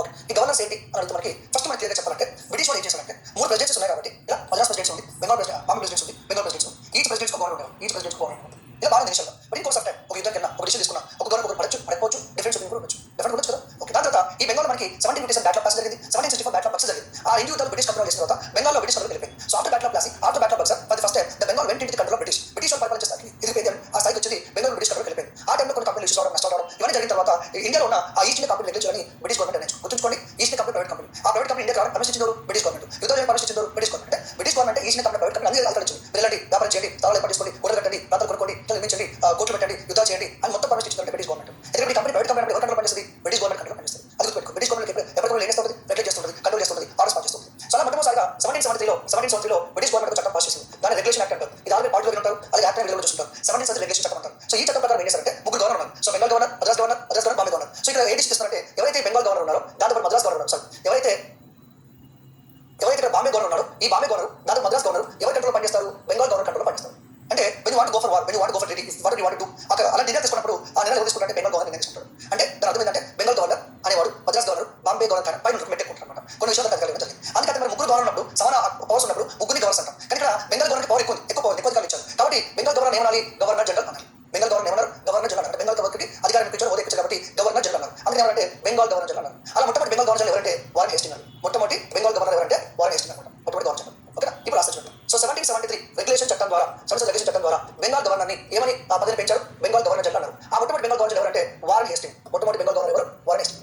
దాని తర్వాత మళ్ళీ 1833లో చట్టం తీసుకొచ్చారు. 1833 చట్టం తీసుకొచ్చారు. ఈ చట్టం మీకు ఆది చట్టం వీడియో ఉంది, దాంతో పాటు పార్టీ వస్తుంది. ఈ 1833 చట్టం ద్వారా గవర్నర్ జనరల్ ఆఫ్ బెంగాల్ అనే పదవిని గవర్నర్ జనరల్ ఆఫ్ ఇండియాగా మార్చారు. అంటే అర్థం ఏంటి, గవర్నర్ జనరల్ ఆఫ్ బెంగాల్ అధికారం ఎట్లుంటుంది, మామూలుగా బెంగాల్ గవర్నర్ ఉంటాడు, కానీ కొన్ని వేరే అధికారులు ఉంటాయి. ఇప్పుడు ఏం చేస్తారంటే గవర్నర్ జనరల్ ఆఫ్ ఇండియా కాబట్టి ఈ బెంగాల్ ఉండి governor general Bengal governor general of ఇండియాకి ఇండియా వ్యాప్తంగా అధికారం ఉంటుంది. ఇప్పుడు ప్రైమ్ మినిస్టర్ ఇండియా మొత్తం ప్రైమ్ మినిస్టర్, చీఫ్ మినిస్టర్ ఒక రాష్ట్రం మాత్రం అధికారం ఉంటుంది. తెలంగాణ చీఫ్ మినిస్టర్కి ఆంధ్రలో మీద హక్కులు ఉండదు కదా. ఇప్పుడు ఏం చేస్తారంటే ఆ గవర్నర్ జనరల్ బెంగాల్ ని గవర్నర్ జనరల్ ఆఫ్ ఇండియాగా మార్చారు. అంటే గవర్నర్ జనరల్ ఆఫ్ ఇండియాకి దేశం మొత్తం వ్యాప్తంగా చట్టం చేసే అధికారం, ఎనాలిసిస్ అధికారం ఉంటుంది. ఇక దేశం మొత్తం పరిపాలన కాబట్టి దేశం మొత్తం భారతదేశం మొత్తం కాదు, బ్రిటిష్ వాళ్ళు పరిపాలించే ఏరియాలో ఉంటుంది. ఇప్పుడు హైదరాబాద్ అనుకోండి, హైదరాబాద్ ఎవరు పరిపాలిస్తారు, నిజాం పరిపాలిస్తారు. మరి గవర్నర్ జనరల్ ఆఫ్ ఇండియాకి నిజాం హక్కులు ఉంటాయి, ఎందుకంటే ఉన్నాయి. హైదరాబాద్ పరిపాలించే నిజాం అంటే స్వతంత్రంగా నిజాం పరిపాలించుకుంటారు. ఓకేనా, ఒక ప్రిన్స్ స్టేట్. సో కాబట్టి ఇప్పుడు ఈ బ్రిటిష్ గవర్నమెంట్ చేసే చట్టాలు కానీ ఈ గవర్నర్ జనరల్ ఆఫ్ ఇండియా కానీ భారతదేశంలో ఎక్కడెక్కడైతే బ్రిటిష్ వాళ్ళు పరిపాలిస్తున్నారో ఆ ప్రాంతానికి సంబంధం ఉంటుంది. మొత్తం ఇండియా కండిషన్ ఉంటుంది. దాని తర్వాత మనకి 1857లో సిపాయి ఓటు వచ్చింది. 1857 సిపాయి ఓటు వచ్చింది. సిపాయి ఓటు వచ్చింది, సపరేట్ వీడియో వస్తుంది. ఆ సిపాయి ఓటు అయిపోయిన తర్వాత సిపాయి ఓటు మొత్తం అయిపోయిన తర్వాత వీళ్ళు కొన్ని నిర్ణయం తీసుకున్నారు. ఏంటంటే ఆ governor general of India post కదా, ఆ governor general of India post ని వీళ్ళు ఏం చేశారంటే వీళ్ళు ఏం చేశారు అంటే governor general of India post ని వైస్రాయ్గా మార్చారు. వైస్రాయ్గా మార్చారు. వైస్రాయ్ అంటే రాజప్రతినిధి అనమాట. వైస్రాయ్ ఎవరు, రాజప్రతినిధి. బ్రిటిష్ గవర్నమెంట్ ప్రతినిధి వైస్రాయ్ అంటారు. అలా వైస్రాయ్గా మార్చారు. మరి ఫస్ట్ వైస్రాయ్ ఎవరు అని క్వశ్చన్ అడిగితే ఒక ఐడియా ఉందా, ఐడియా ఉంటుంది. ఫస్ట్ వైస్రాయ్ ఎవరు, మనకి 1857 సిపాయి ఓటు అప్పుడు ఎవరు వైస్రాయ్, ఎవరైతే గవర్నర్ జనరల్ ఆఫ్ ఇండియా ఉన్నారో అతనే వైస్రాయ్గా మార్చడం జరిగింది. సో ఓకే, గ్యాప్ ఇస్తున్నాను, మీరు ట్రై చేయండి. ఏంటంటే ఫస్ట్ వైస్రాయ్ ఎవరు అని చెప్పేసి. ఓకే, ఇంత మళ్ళీ చెప్తాను. ఈ సిల్లీ క్వశ్చన్స్ అని ఎప్పుడు పాతకాల క్వశ్చన్స్ అడిగిన వాళ్ళు కోరుకుంటుంది, అడిగిన పడుతుంది ఎట్లా పెడతారు. So first governor general of Bengal Warren Hastings. తర్వాత first governor general of India William Bentinck. First governor general of India ఎవరంటే William Bentinck is the first governor general of India. మరి ఫస్ట్ వైస్రాయ్ ఎవరు అడగనుకోండి, నేను మీకు ఉద్దేశిస్తాను, తెలుసుంటే ఓకే, తెలుసుకొని try చేయండి. నేను మళ్ళీ చెప్తాను, అడ్రస్ చెప్తాను. ఓకే, చెప్తాను. మరి ఫస్ట్ ఓకే, లాస్ట్ అనేది 1947లో ఆగస్టు 15న మనకి ఇండిపెండెన్స్ వచ్చింది. అందరికీ తెలిసిందే ఇండిపెండెన్స్ వచ్చింది. మరి ఇండిపెండెన్స్ వస్తే బ్రిటిష్ ఇండియాలో ఉన్నారు. ఇప్పుడు నా క్వశ్చన్ ఏంటంటే 2 క్వశ్చన్ ఉన్నాయి. Last British governor general of India ఎవరు, last British India governor general of India ఎవరు, ఓకేనా. లాస్ట్ ఇండియన్ గవర్నర్ జనరల్ ఎవరు, ఇండియన్ గవర్నర్ జనరల్ ఎవరు తెలిసి పక్క మీకు ఇది అర్థం కాలేదు క్వశ్చన్. ఒక విషయం బాగా తెలుసు. ఇప్పుడు ఎందుకు ఇట్లా క్వశ్చన్ ఫేమస్ అంటే గుర్తుపెట్టుకోండి. 1947 ఆగస్టు 15 ఉంది కదా. ఈ ఆగస్టు 15 కంటే ముందు మన దేశాన్ని ఏమని పిలుస్తాం, బ్రిటిష్ ఇండియా అంటే కదా, బ్రిటిష్ ఇండియా అంటాం, అవునా కదా. మరి ఇండిపెండెన్స్ వచ్చిన తర్వాత ఇండియా ఏమంటాం, సింపుల్ గా ఇండియా అంటాం, ఇండిపెండెన్స్ ఇండియా అంటాం, స్వతంత్ర భారతదేశం అంటారు. సో 1947 ముందు ఏమంటాం, సింపుల్ బ్రిటిష్ ఇండియా పరిపాలించాం. ఇక మ్యాటర్ క్వశ్చన్ అంటే లాస్ట్ గవర్నర్ జనరల్ ఎవరు క్వశ్చన్ అడుగుతాం. నేను మీకు ఆప్షన్ ఇస్తున్నాను. ఎవరు ఆప్షన్ ఇస్తున్నారంటే ఫర్ ఎగ్జాంపుల్ ఏం ఆప్షన్స్ ఇవ్వాలి. ఓకే, రాజగోపాలాచారి, తర్వాత వేవెల్, రాజగోపాలాచారి, వేవెల్, దాంతోపాటు మౌంట్ బ్యాటన్, దాంతోపాటు చార్లెస్. ఇప్పుడు నా క్వశ్చన్ చెప్పండి. ఫస్ట్ క్వశ్చన్ అంటే who was the last governor general of India. ఎవరు ఇండియాకు లాస్ట్ గవర్నర్ ఎవరు Rajagopalachari Wavell Mountbatten Charles right answer ఇవ్వడానికి లాస్ట్ గవర్నర్ ఆఫ్ ఇండియా ఇప్పుడు క్వశ్చన్ మాట్లాడండి who was the last governor of British India who was last governor of British India దాని answer ఏంటి who was last governor of British India దాని answer ఏంటి who was last governor of independence India దాని answer ఏంటి ఓకేనా so ఎంత confusion పోవడానికి ఒకే ఒక క్లారిటీ ఇస్తాను చూడండి 1947 మనకు ఆగస్టు 15 ఇండిపెండెన్స్ వచ్చింది మరి ఇండిపెండెన్స్ కంటే ముందు మన గవర్నర్ ఎవరు సార్ అంటే మౌంట్ బ్యాటన్ గవర్నర్ వాస్తవంగా బ్రిటిష్ ఇండియా ఇండిపెండెన్స్ కంటే ముందు చివరి గవర్నర్ ఎవరు అంటే mount baton and 1947 August 15 independence వచ్చే ముందు చివరి ఆయన ఉన్నాడు so last governor of British India అనే అంటే వస్తుంటే మౌంట్ బ్యాటన్ వస్తాడు కానీ ముఖ్యంగా ఏంటంటే 1947 ఆగస్టు 15 తర్వాత ఆయన కంటిన్యూ అయ్యాడు మనమే కంటిన్యూ చేయమని ఎందుకంటే అప్పుడే పార్టీ అవుతుంది చాలా ప్రిన్సెస్ చేస్తుంది ఎంత గొడవ ఉంది కాబట్టి మనం రిక్వెస్ట్ చేసి అయ్యా మౌంట్ బ్యాటన్ గారు ఇప్పుడు కంటిన్యూ చేయాలి అండ్ ఇండిపెండెన్స్ వచ్చింది స్వాతంత్ర దేశమే మనమే ఉన్నాడు అలా కొన్ని ఉన్నాడు అండ్ ఇండిపెండెన్స్ వచ్చిన తర్వాత మొట్టమొదటి గవర్నర్ ఎవరు మౌంట్ బ్యాటన్ ఇండిపెండెన్స్ వచ్చే ముందు చిన్న గవర్నర్ ఎవరు mount baton so last governor general of British India mount baton first governor general of independence India mount baton రెండింటి ఎవరు మౌంట్ బ్యాటన్ ఎందుకంటే ఇండిపెండెన్స్ వచ్చే ముందు ఆయన ఉన్నాడు ఇండిపెండెన్స్ వచ్చినప్పుడు ఆయన ఉన్నాడు కానీ మౌంట్ బ్యాటన్ ఎవరు ఆ దేశం జరిగాడు ఆ మౌంట్ బ్యాటన్ ప్లేస్ లో వచ్చింది ఎవరంటే రాజగోపాలాచారి ఈయన ఇండియన్ అసలు ఇంతవరకు బ్రిటిష్ చరిత్రలో 1775 నుంచి 1947 వరకు గవర్నర్ జనరల్ అన్న వైస్రాయ్ అయినా ఏదైనా మొత్తం బ్రిటిష్ మన వాళ్ళు ఇండియన్స్ ఎవరు మొత్తం బ్రిటిష్ ఇస్ క్లియర్ సో ఇలా మౌంట్ బ్యాటన్ వెళ్ళిన తర్వాత మరి ఎవరు గవర్నర్ జనరల్ అంటే రాజగోపాలాచారి ఉన్నారు is first Indian is lost Indian who was governor of India మొట్టమొదటి భారతీయ గవర్నర్ జనరల్ చిట్ట భారతీయ గవర్నర్ ఎవరంటే రాజగోపాలాచారి తర్వాత ఏమైందంటే ఎందుకంటే మనకు రాజ్యాంగం ఉంది రాజ్యాంగబద్ధంగా ప్రెసిడెంట్ ప్రైమ్ మినిస్టర్ గవర్నర్ రాజ్యాంగం ఉంది కదా ఆ గవర్నర్ పదవి సృష్టించారు బ్రిటిష్ సృష్టించారు ఇస్ క్లియర్ సో ఇది మనకి క్వశ్చన్ బట్టి ఆన్సర్ మాత్రం ఇష్టం కదా చిన్న చూడకండి ఇష్టం కూడా చాలా కష్టం కొంచెం క్వశ్చన్ కూడా టఫ్గా ఉంటాయి ఇష్టం అంతే తీసుకోకూడదు సో ఇది వచ్చేసి మనకి ఏంటంటే మరి బ్రిటిష్ సంబంధించి గవర్నర్ జనరల్స్ ఎవరు సో 17th లేటెస్ట్ యాక్ట్ ప్రకారం గవర్నర్ జనరల్ బెంగాల్ మార్చారు first governor general Bengal William Bentinck 1830 చట్టం ప్రకారం సో గవర్నర్ జనరల్ బెంగాల్ ని గవర్నర్ జనరల్ ఇండియా మార్చారు విలియం బెంటిక్ తర్వాత 1850 గవర్నమెంట్ ఆఫ్ చట్టం ద్వారా ఈ గవర్నర్ జనరల్ ఆఫ్ ఇండియాని దేనిగా మార్చారంటే వైస్రాయ్గా మార్చారు మరి ఫస్ట్ వైస్రాయ్ ఎవరంటే అది వదిలేశారు దాని తర్వాత last governor general of India British India అంటే Mountbatten first governor general of independence India అంటే Mountbatten last and first Indian governor general of India అంటే రాజగోపాలాచారి సో అది గుర్తుపెట్టుకుంటే సరిపోతుంది ఇది కేవలం బ్రిటిష్ ఈస్ట్ కంపెనీ సంబంధించి బేసిక్ ఇన్ఫర్మేషన్ ఇచ్చిన మొత్తం ఇండియా పరిపాలించిన బ్రిటిష్ ఉంటుంది బ్రిటిష్ గురించి డేటా వస్తూ ఉంటుంది so east company private company government company India ఎప్పుడు వచ్చారు ఎలా వచ్చారు వాళ్ళ సెటిల్మెంట్స్ ఏంటి వాళ్ళ ప్రెసిడెన్సీస్ ఏంటి గవర్నర్స్ ఏంటి వాళ్ళ పర్మిషన్స్ ఎట్లా వచ్చినాయి ఏ ఫార్మ్ రిలీజ్ చేశారు ఇలా కేవలం ఈస్ట్ కంపెనీకి సంబంధించిన ఒక బేసిక్ ఇన్ఫర్మేషన్ మాత్రం దీంట్లో ప్రొవైడ్ చేయడం జరిగింది రావడం గురించి మనం డిస్కస్ చేస్తాం ఓకేనా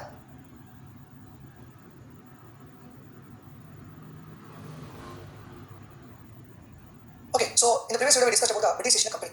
Now let us discuss about one more two European companies. One is the Danish East India Company and the last one is the French East India Company. So Danish అంటే మనకి Denmark అంటే ఇక్కడ మనకి so మనకి తెలుసు so ఇది Portuguese ఇది Spain ఇది వచ్చేసి బ్రిటన్ ఇది వచ్చేసి మనకి నెదర్లాండ్ ఉంటుంది నెదర్లాండ్ డచ్ అంటాం సో ఇది వచ్చేసి మనకి డెన్మార్క్ సో డెన్మార్క్ డానిష్ ఒకటి అనమాట సో వాళ్ళకి రావడం జరిగింది వీళ్ళ ప్రభావం ఇండియాలో ఇండియన్ ట్రేడ్ మీద చాలా తక్కువ బట్ అయినా సరే సిలబస్లో ఉంది క్వశ్చన్స్ అడిగే ఛాన్స్ ఉంది కాబట్టి మనం డిస్కషన్ ఒకసారి చూద్దాం ఈ డేన్స్ ఏం చేశారు so Danish east India company ఈ డానిష్ ఈస్ట్ ఇండియా కంపెనీ ఏర్పాటు చేయడానికి పర్మిషన్ ఇచ్చే కింగ్ ఎవరంటే కింగ్ క్రిస్టియన్ ఫోర్ కొన్నిసార్లు మీకు అంటే ఇన్నోవేటివ్ ప్రతిసారి మనకి మీరు ఎగ్జామ్ రాసినా సరే గ్రూప్ 1 గ్రూప్ 2 గ్రూప్ 3 కానీ కానిస్టేబుల్ కానీ లేకపోతే మీరు ఏ ఎగ్జామ్ తీసుకున్నా సరే ఇండియన్ ఎగ్జామ్ ఏ ఎగ్జామ్ తీసుకున్నా సరే ప్రతిసారి కొన్ని కొత్త రకమైన క్వశ్చన్స్ వస్తుంటాయి ఎగ్జామ్ క్లిక్ చేస్తూ ఉంటారు ప్రతిసారి క్వశ్చన్ పేపర్ కొన్ని క్వశ్చన్స్ కనబడుతుంటాయి ఈ సమయంలో ఎలాగ చూడండి ఇలాగే ఛాన్స్ ఉంటుంది ఎలాగే ఛాన్స్ ఉంటుంది లెఫ్ట్ సైడ్ మీకు ఈస్ట్ ఇండియా కంపెనీ పేరు ఇచ్చి రైట్ సైడ్ అప్పుడు కింగ్స్ నేమ్స్ ఇవ్వచ్చు సపోజ్ బ్రిటిష్ కంపెనీ అనుకోండి ఎలిజబెత్ గారు మనకి ఉన్నారు అదే పోర్చుగీస్ అనుకోండి ఫర్ ఎగ్జాంపుల్ కింగ్ మ్యానర్ ఉన్నారు ఫర్ ఎగ్జాంపుల్ డచ్ అనుకోండి కింగ్ క్రిస్టియన్ 4 ఉన్నారు ఇలాగే ఛాన్స్ ఉంటుంది okay so king Christian 4 permission జరిగింది ఆయన అప్పుడు అడ్మిరల్ జేడే అంటారు ఆయన మొట్టమొదటిసారిగా శ్రీలంక రీచ్ అవ్వడం జరిగింది సో మొట్టమొదటిగా రీచ్ అయినప్పటికీ డేన్స్ వాళ్ళు డానిష్ కంపెనీ వాళ్ళు శ్రీలంక తర్వాత 10th May 1620 the Dutch had treaty with the Danes had treaty with kingdom of Kandy Trincomalee అంటారు సో ట్రింకోమల్ అంటే మనకి ఏదో శ్రీలంక ఉందో ఆ శ్రీలంక గురించి మనం మాట్లాడుతున్నాం సో అక్కడ క్యాండీ కింగ్డమ్ ఉంది ఆ క్యాండీ కింగ్డమ్ తో వీళ్ళు ఒక ట్రీటీ కూర్చోవడం జరిగింది ఎవరంటే మన డేన్స్ వాళ్ళు దాని తర్వాత May 1620 treaty with Raghunath Nayak of Tanjore Tamil Nadu అంటే వీళ్ళు ఎవరితో అగ్నికి ఈస్ట్ కంపెనీ వాళ్ళు మొగల్ దగ్గరికి వెళ్ళారు దాని తర్వాత మళ్ళీ ఇంకో దగ్గరికి వెళ్ళారు గోల్కొండ సుల్తాన్ దగ్గరికి వెళ్ళారు కదా సో వీళ్ళు సేమ్ శ్రీలంక కింగ్ ట్రీటీ కూర్చున్నారు ఆయన తాంజోర్ రోజు రఘునాథ్ నాయక్ అగ్నికి కూర్చున్నారు అలాగే నవంబర్ 1960 ట్యాంక్ బార్ లో వీళ్ళు ఒక ఫోర్ట్ ని పిలిచడం జరిగింది here fort was established by dance bar మామూలుగా ట్యాంక్ బార్ అంటారు ట్యాంక్ బార్ సెరపూర్ అంటారు ట్యాంక్ బార్ తమిళనాడు ఉంటుందండి సో ట్యాంక్ బార్ అనేది వీళ్ళకి హెడ్ మారింది డేట్స్ హెడ్ మారింది ట్యాంక్ బార్ అంటే సెటిల్మెంట్స్ చాలా ఉన్నాయి బట్ మీరు బ్రిటిష్ కూడా 46 కాన్ఫ్లిక్ట్ ట్రేడ్ చేశారు అని అవసరం లేదు బట్ మనకు మెయిన్ ఐడియా ఉంది ఇక్కడ డానిష్ వాళ్ళకి హెడ్ వచ్చేసి ట్యాంక్ బార్ తమిళనాడు ఉంటుంది ఆ ట్యాంక్ బార్ ఫోర్ట్ నిర్మించారు దాన్ని నిర్మించారు అంటే డాన్స్ బార్ అలాగే కెప్టెన్ క్రేప్ అంటారు as first governor of Danish India so Danish India first governor అంటే కెప్టెన్ క్రేప్ అని చెప్పొచ్చు తర్వాత వీళ్ళు ఒకటే మామూలు గుర్తుపెట్టుకోవాలి ఈస్ట్ కంపెనీ ఒకటే కంపెనీ ఇండియాకి వచ్చేసి అయిపోయింది ఆ పోర్చుగీస్ కంపెనీ ఒకటే కంపెనీ ఇండియాకి వచ్చేసింది కానీ డానిష్ కాదు డానిష్ కంపెనీ ఏర్పాటు చేశారు రకరకాల కారణం సో ఫస్ట్ వచ్చిన వాళ్ళు 1618 to 1620 అప్పుడు వచ్చేవాళ్ళు తర్వాత మళ్ళీ అపార్ట్మెంట్ ఐసోలేషన్ అని చెప్పేసి 1650 to 1669 అంటే మధ్యలో చేశారు కంప్యూటర్ దేశం అక్కడ వాళ్ళకి ఫైనాన్షియల్ ఇష్యూస్ ఉన్నాయి దేశంలో కొన్ని క్రైసిస్ ఉన్నాయి అందుకని చెప్పి చేశారు మళ్ళీ సెకండ్ డానిష్ ఈస్ట్ కంపెనీ చెప్పి మళ్ళీ ఏర్పాటు చేశారు అది ఎప్పటి నుంచి అంటే 1670 నుంచి 1730 కాలంలో సెకండ్ ఈస్ట్ ఇండియా కంపెనీ వచ్చింది తర్వాత మళ్ళీ డానిష్ ఏసియట్ కంపెనీ ఈ పేరు మార్చేసి డానిష్ ఏసియట్ కంపెనీ చెప్పి 1732 to 1742 ఈ 40 సంవత్సరాల మొనోపోలైజ్ ని కంపెనీ పంపించడం జరిగింది so the golden age of Danish అని చెప్పేసి 1770 తర్వాత చెప్తాను నెక్స్ట్ తీసుకుంటాం ఏం కనుగోవాల్సిన అవసరం లేదు సింపుల్ గా డానిష్ ఈస్ట్ కంపెనీ ఒకసారి రాలేదు అబాలిష్ చేస్తూ మళ్ళీ వచ్చారు ఓకే అది గుర్తుపెట్టుకుంటే చాలు ఇది మనకి ట్యాంక్ బార్ లో ఫోర్ట్ ట్యాంక్ బార్ తమిళనాడు ఉంది సో ఇప్పుడు అలాగే చెప్పు ఉంది okay how did they left India వాళ్ళు ఎందుకు వదిలిపెట్టి వెళ్ళిపోవాల్సి వచ్చింది అది కూడా మనకి క్వశ్చన్ సో ఇందాక నేను చెప్పాను అంతమంది మనకి క్రిస్టియన్ 4 కింగ్ ఉండే ఆయన కాలంలోనే డానిష్ ఈస్ట్ కంపెనీ ఏర్పాటు చేశారు దాని తర్వాత రద్దు చేశారు ఆ రద్దు చేసిన తర్వాత మళ్ళీ ఫ్రెడరిక్ 2 కాలంలోనే సెకండ్ డానిష్ ఈస్ట్ కంపెనీ ఏర్పాటు చేశారు దాని తర్వాత మళ్ళీ 1670 లో లిక్విడేషన్ వెళ్ళారు దాని తర్వాత మళ్ళీ 1730 లో మళ్ళీ కింగ్ క్రిస్టియన్ 6 అనే వ్యక్తి ఏర్పాటు చేయడం జరిగింది ఎందుకు ఇండియా వాళ్ళు వెళ్ళారంటే సింపుల్ వాళ్ళ దగ్గర ఫైనాన్షియల్ ప్రెషర్ ఉన్నాయి వాళ్ళ ఇండియా అంత కాన్సంట్రేషన్ పెద్దగా చేయలేదు they concentrated more on other countries than India India మీద కాన్సంట్రేట్ చేయలేరు ఇంకోటి ఏంటంటే డానిష్ వాళ్ళు వాళ్ళ యొక్క సెటిల్మెంట్స్ ఏవైతే ఉన్నాయో ఆ సెటిల్మెంట్ ని బ్రిటిష్ వాళ్ళకి అమ్మేశారు ట్యాంక్ బార్ సెరపూర్ ట్యాంక్ బార్ ఇక్కడ సెరపూర్ వెస్ట్ బెంగాల్ ఉంటుంది ట్యాంక్ బార్ సెరపూర్ కొన్ని సెటిల్మెంట్స్ ఏవైతే సంబంధించి ఎవరు కమ్మేశారంటే బ్రిటిష్ వాళ్ళు కమ్మేసి వీళ్ళు వెళ్ళిపోవడం జరిగింది ఓకేనా సో అది మనం జరిగిన విషయం ఎక్కడ అంటే కొన్ని ఏరియా చూపిస్తుంది ఇక్కడ డ్రింక్ ఇక్కడ డ్రింక్ ఉంటుంది okay right then Pondicherry Pulicat so ఇక్కడ ట్యాంక్ బార్ ఇక్కడ ఉంటుంది ట్యాంక్ బార్ ఇంకా ఫైనల్ అయితే సరపూరికి ఉంటుంది, సో సరపూరికి ఉంటుంది, ట్యాంక్ వైక్ ఉంటుంది. ఇవే డానిష్ ఈస్ట్ కంపెనీ వాళ్ళకి మెయిన్గా ఉన్నాయి అనమాట. ఓకేనా, రైట్. నెక్స్ట్ వచ్చేసి ఫ్రెంచ్. సో ఫ్రెంచ్ ఎక్కడ ఉంటుంది? ఇక్కడ పోర్చుగీస్ ఉంది, ఇక్కడ స్పెయిన్ ఉంది, ఇక్కడ ఫ్రాన్స్ ఉంది. సో ఫ్రాన్స్ కి పెద్ద డిస్టెన్స్ ఏమవుతుంది, దగ్గర ఉంటుంది. సెకండ్ మనకి డచ్ రిపబ్లిక్ ఉంది, డచ్ అన్న నెదర్లాండ్. సో అన్ని దగ్గర ఉంటాయి, యూరోప్ దగ్గర ఉంటాయి. మరి ఫ్రెంచ్ సంగతి చూద్దాం. So like India other countries, French is also ruled by some monarchies. అక్కడ కూడా రాజుల పరిపాలన ఉంది. ఎవరో చూస్తే మనకి లూయిస్ 14, లూయిస్ 15, లూయిస్ 16, అలాగే రిపబ్లిక్, అలాగే నెపోలియన్ బోనపార్టీ. సార్ వాళ్ళ గురించి మనకి ఎందుకు, మనకు అవసరం ఎందుకు చెప్తున్నాను సార్. ఫ్రెంచ్ ఈస్ట్ కంపెనీ ఏర్పాటు చేసినప్పుడు ఏ రాజు ఏర్పాటు చేస్తారు అడగచ్చు. బ్రిటిష్ ఈస్ట్ కంపెనీ ఏర్పాటు చేసినప్పుడు ఎలిజబెత్ 1 రూల్గా ఉన్నారు. డానిష్ ఈస్ట్ కంపెనీ ఏర్పాటు చేసినప్పుడు క్రిస్టియన్ 4 రూల్గా ఉన్నారు. అలాగే ఫ్రెంచ్ ఈస్ట్ కంపెనీ ఏర్పాటు చేసినప్పుడు మరి ఎవరు రూల్గా ఉన్నారని క్వశ్చన్ అయితే లూయిస్ 14 చెప్పొచ్చు. ఎందుకంటే ఫ్రెంచ్ ఈస్ట్ కంపెనీ అనేది మనకి ఇక్కడ 1664 ఏర్పాటు చేస్తే 1668 ఇండియాకి వచ్చారు. మరి ఈ టైం ఫ్రెంచ్ పరిపాలిస్తున్న రూల్ ఎవరంటే లూయిస్ 14 చెప్పొచ్చు. అలాగే ఇంకోటి లూయిస్ 14, 15, 16, 17 ఏంటంటే మనకి ఫ్రెంచ్ రెవల్యూషన్ వచ్చింది. ఫ్రాన్స్ మనకి ఏమొచ్చింది, రెవల్యూషన్ వచ్చింది. ఫ్రెంచ్ విప్లవం, ప్రపంచానికి ఫ్రెంచ్ విప్లవం అనేది ఒక ఇన్స్పిరేషన్. మనకి తెలిసిన ఫ్రెంచ్ లో లిబర్టీ, ఈక్వాలిటీ, ఫ్రెటర్నిటీ, స్వేచ్ఛ, స్వాతంత్రం, సౌభ్రతత్వం అనే నినాదాలు ప్రపంచానికి ఇచ్చారంటే ఫ్రెంచ్ వాళ్ళు. అసలు ఫ్రెంచ్ రెవల్యూషన్ అంటే ఏమైంది, విప్లవం అంటే తిరుగుబాటు చేస్తారు, విప్లవం అంటారు మామూలుగా. ఇక్కడ ఏంటి లూయిస్ 14, 15, 16 కోసం ఏమైందంటే ప్రజలు కరువు వచ్చింది. There was a drought. People are not able to eat the food. People are not able to get the bread and the butter. So people are suffering a lot. And at that point of time, the king and the queen, they are enjoying their luxury life. Even there was a palace. In this palace, the queen alone will be there. And there is a big dining hall in the palace. And the dining hall can feed almost 200-300 people. So నేను చెప్పిన రాజుగా తలుచుకుంటే డబ్బులు కొద్దిగా రాజుగా తలుచుకుంటే దీనికి కొద్దిగా రాజుగా మంచి లగ్జరీ ప్యాలెస్ ఉంటుంది. ఫ్రూట్స్ వెజిటబుల్స్ అన్ని ఉంటాయి. అవి ఇప్పుడు ఏంటో తెలియదు. అది ఒక మనం ఫీడ్ చేయొచ్చు, అది కోసం వస్తారు అన్నమాట. సో లగ్జరీ లైఫ్ అంటే ఇలాంటి సిచువేషన్ లో మనకి ప్రజలు ఆ రాజకీయానికి మొదలు తిరగబడ్డారు. So what is French revolution sir? The people of France revolt against the king. They vote on the king and that is what called French revolution. They want set up some kind of democratic republic government in the French. So French ప్రజలు తిరుగుబాటు చేయడం జరిగింది. దాని తర్వాత France లో ఈ republic government వచ్చింది. దాని తర్వాత the most important person is called Napoleon Bonaparte. So Napoleon Bonaparte was a person and we can ఇది మన కనెక్షన్ అంటే ఉంది. ఎందుకు కనెక్షన్ లేదు? ఎందుకంటే ఇండియాలో మనకైతే ఆ మైసూర్ రాజ్యం లేదా ఈ మైసూర్ రాజ్యంతో క్లోజ్ రిలేషన్స్ మెన్షన్ చేస్తారంటే ఫ్రెంచ్.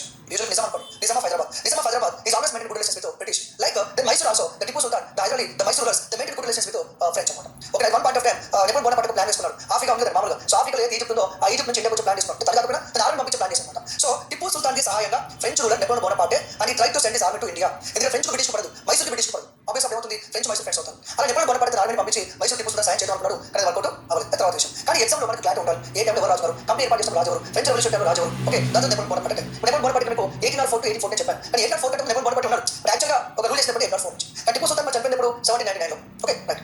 సో ఫ్రెంచ్ ఇచ్చిన కంపెనీ అచ్చా ఫ్రెంచ్ ఇచ్చిన కంపెనీ చూడండి ఎంత లేట్ చూడండి. ఎప్పుడో 1498 వాస్కోగా ఇండియాకి వచ్చారు. 1602, 1605 ఆ టైంలో ఈ బ్రిటిష్ వాళ్ళు వచ్చారు. The next who came to India, the French came to India. ఇది ఎప్పుడు మెయిన్ కారణం అంటే ద జోసెఫ్ బాప్టిస్ట్ కోల్బర్ట్ అంటారు. So gene Baptist Colbert is the finance minister and is the responsible. అంటే ప్రెజర్ పెట్టాడు, అందరూ వ్యాపారం చేస్తారు, అందరూ ఈస్ట్ ఇండియా వ్యాపారం చేస్తారు, మనం చేయకూడదని చెప్పేసి ఈ కోల్బర్ట్ గారు అవుతున్నారు. ఆ కోల్బర్ట్ వ్యక్తి ప్రెజర్ చేస్తే మన కింగ్ లూయిస్ 14 వ్యక్తి సో దానికి ఆమోదం తెలపడం జరిగింది. So king Louis 14 the French company established. కానీ ఇక్కడ ప్రాబ్లం ఫేస్ చేశారు. 1769 లో దీన్ని అబాలిష్ చేశారు. 1785 లో రీకాన్స్టిట్యూట్ చేశారు. 1790 లో మోనోపోల్ అబాలిష్ చేశారు. ఎందుకు చేయాల్సి వచ్చిందంటే సింపుల్, ఫ్రెంచ్ కూడా క్రైస్ ఉంది, ఫ్రెంచ్ రెవల్యూషన్ వచ్చింది, ఫ్రెంచ్ విప్లవం వచ్చింది.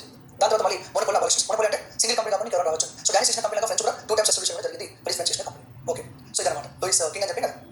ఓకే, ఇక్కడ ఒక మీరు పెట్టాలి. మరి మీకు ఎగ్జామ్ లేదు, సందర్భం కూడా కాదు, మీకు అవసరం లేదు. బట్ ఫ్రెంచ్ రెవల్యూషన్ వర్డ్ తెలియదు కాబట్టి మీకు ఐడియా ఉందని చెప్తాను. సో ఇక్కడ మిషన్ కదా, ఈ మిషన్ ఏమంటే గిల్టన్ అంటారు. మిషన్ గిల్టన్. ఈ గిల్టన్ మిషన్ అంటే మామూలుగా చూస్తే వేరే అనిపించచ్చు, కానీ this is the mission which is going to kill the human beings. మనుషుల్ని చంపే మిషన్. మామూలుగా మనం మేకలు కోళ్ళు ఏం చేస్తాం, కత్తి పట్టుకొని బలిస్తాం. ఇక్కడ మనుషుల్ని బలిస్తాం. బలియడం కాదు, చంపడం అనమాట. ఓకేనా, ఇక్కడ చూసినట్టయితే ఇక్కడ మనకి ఈ పైన లేదు, ఇది కానీ ఈ పైన ఒక షార్ప్ బ్లేడ్ ఉంటుంది, షార్ప్ బ్లేడ్ ఉంటుంది. ఎవరైతే మనిషి ఉన్నారో ఆ మనిషిని తీసుకొచ్చి కట్టి కదా, ఈ మనిషికి పడుతుంది, హెడ్ పడుతుంది, మనిషికి పడుకోబెడతారు. పడుకోబెట్టి తాడు కదా, తాడుని పైకి లాగుతారు, ఒకసారి వదిలిపెడితే ఈ బ్లేడ్ అనేది ఈ కిందకి వచ్చి ఈ హెడ్ కట్ చేసి ఈ హెడ్ ముట్ట పడుతుంది. ఇది కూడా అంతే, తలపట్టు చూసారా, మీకు ఏమవుతుంది, తలపట్టున్నారు. ఇలా చాలా మంది ఫ్రెంచ్ రెవల్యూషన్ టైంలో చంపారు. అంటే మనిషిని పడుకోబెడితే ఆ బ్లేడ్ వచ్చి హెడ్ మీద పడి హెడ్ కట్ అయిపోతుంది. దీన్ని గిల్టన్ మిషన్ అంటారు. ఓకేనా, ఓకే. ఈ గిల్టన్ మిషన్ మరి ఎందుకు సార్ అని అడగచ్చు. ఎందుకంటే అప్పుడు ఫ్రెంచ్ రెవల్యూషన్ జరిగినప్పుడు ఈ కింగ్స్ ఏం చేశారంటే ఈ మిషన్ డెవలప్ చేయించారు. డెవలప్ అయినప్పుడు ఏంటంటే ఎవరైతే సార్ రాజు వ్యతిరేకంగా ఫైట్ చేస్తారు, the person who is fighting against king, రాజు వ్యతిరేకంగా ఫైట్ చేస్తాడు, వాడు నిజంగా ఫైట్ చేస్తారు లేదా అనే విషయం అనుమానంగా కనిపిస్తే చాలు మనం ఏటీఎం ముందు కిలో పడతాం, బాగా ముందు కిలో పడతాం, చౌదల దుకాణం ముందు కిలో పడతాం. అట్లా ఈ మిషన్ మొత్తం లైన్లు బట్టి ఎవరు రాజు వ్యతిరేకంగా ఫైట్ చేస్తే పడుకోబెట్టి కట్ చేయడం చంపడం. మనకి బెండకాయలు బీరకాయలు కట్ చేసినట్టుగా ఈజీగా మనుషులు కట్ చేస్తారు. కానీ మ్యాటర్ ఏంటంటే ఇదే మిషన్తో అదే రాణి గారిని కూడా చంపడం జరిగింది, చంపేశారు. So I not able to play this video. I try to play the video.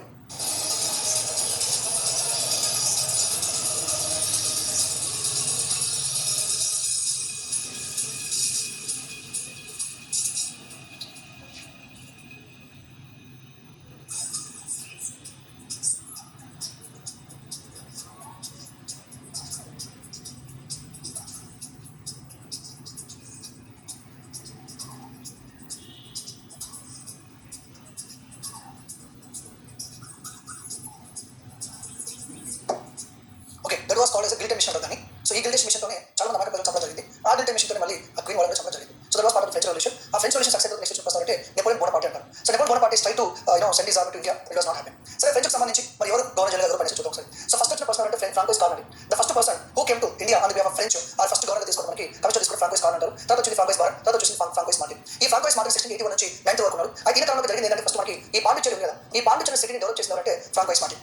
And this François Martin later become the capacity, ఒక ఫ్రెంచ్ క్యాపసిటీగా ఫ్రెంచ్ హెడ్ క్వార్టర్ మారింది ఈ పాండిచేరి అనేది. సో ఇది ఫ్రాంకోయిస్ మార్టిన్ డెవలప్ చేయడం జరిగింది. అప్పుడు ఏంటంటే మనకి వాలికొండపురం అంటారు. సో వాలికొండపురం దగ్గర పరిపాలించే పర్సన్ దగ్గర షేర్ అంటారు, అతని దగ్గర పర్మిషన్ తీసుకుని ఈ పాండిచేరి సిటీని డెవలప్ చేయడం జరిగింది. దాని తర్వాత ఈ కాలంలోనే డచ్ వాళ్ళకి ఫ్రెంచ్ వాళ్ళకి యుద్ధం జరిగితే డచ్ వాళ్ళు పాండిచేరిని ఆక్రమించుకున్నారు. గుర్తుపెట్టుకోండి, బ్రిటిష్ వాళ్ళు, ఫ్రెంచ్ వాళ్ళు, డచ్ వాళ్ళు not only they are engaging war in India, they are doing war in Europe also, because they actually they are in Europe only, their countries in Europe only. So they fight in Europe, they fight in America, they fight in India also. So don't think that these people are only fighting in India. So ఇక్కడ British Dutch వాళ్ళు, French వాళ్ళు యుద్ధంలో భాగంగా Dutch వాళ్ళు పాండిచేరిని occupy చేస్తున్నారు. చేసుకుని మళ్ళీ అదే పాండిచేరిని మళ్ళీ వెనక్కి ఇచ్చడం జరిగింది. ఏ విధంగా వెనక్కి ఇచ్చారంటే ట్రీటీ ద్వారా, ట్రీటీ ఆఫ్ రిస్విక్ అంటారు. ట్రీటీ ఆఫ్ రిస్విక్ ఇక్కడ సైన్ లేదు, ట్రీటీ అక్కడ సైన్ చేస్తారు. అదే సార్ ఇక్కడ యుద్ధం అప్పుడు యుద్ధం స్టార్ట్ అయింది యూరోప్ అనుకోండి, దానిలో భాగంగా ఇండియాలో యుద్ధం జరిగింది, అక్కడ యుద్ధం ఆపారు, అక్కడ ట్రీటీ అక్కడ రాశారు, అక్కడ ట్రీట్లో భాగంగా ఇండియాలో కూడా ఇక పాండిచేరి డచ్ వాళ్ళు ఆక్రమించుకోరు కదా, మరి వాళ్ళకి ఇచ్చేసి చెప్తే ఇచ్చేసారు.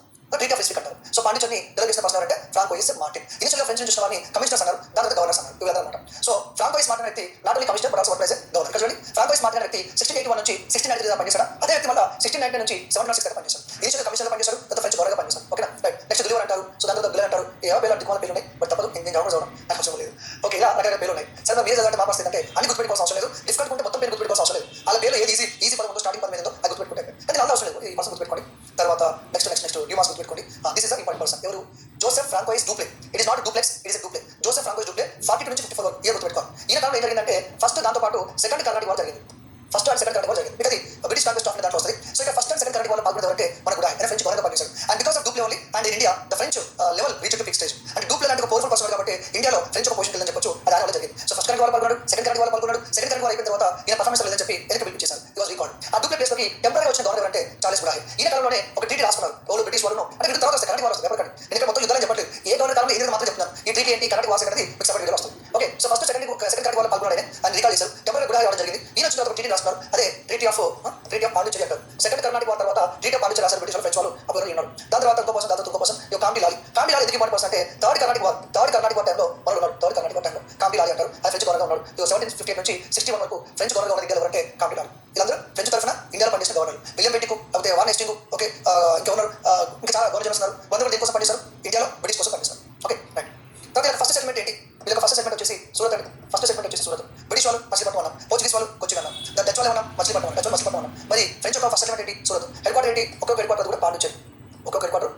అలాగే వీళ్ళు కర్ణాటక వార్స్ అంటారు. బ్రిటిష్ వాళ్ళకి ఫ్రెంచ్ వాళ్ళకి 4 యుద్ధాలు ఉన్నాయి. ఆ 3 యుద్ధాలు కర్ణాటక వార్స్ అంటారు, లాంగ్లో ఫ్రెంచ్ వార్స్ అంటారు. మరి ఫ్రెంచ్ ఇండియా వదిలిపెట్టి ఏంటంటే 1954 వదిలిపెట్టారు. అదే ఇండిపెండెన్స్ 1947 ఇండిపెండెన్స్ వచ్చింది కదా, మరి 1954 ఏం చేస్తారంటే వెరీ సింపుల్ అండి. ఇండియాని ఆక్రమించింది, పరిపాలించింది బ్రిటిష్ వాళ్ళకి. పోర్చుగీస్ వాళ్ళు ఎలాగైతే గోవా, దాదాపు లెవెల్లో 60 వరకు ఉన్నారు, ఫ్రెంచ్ వాళ్ళు కొన్ని ప్రాంతాలు అలాగే ఉన్నారు. ఆ ప్రాంతాలు ఏవి అంటే పాండిచేరి ఎలా ఉంటుంది, పాండిచేరి, యానాము, దాంతోపాటు మాహే, దాంతోపాటు కరైకాల్.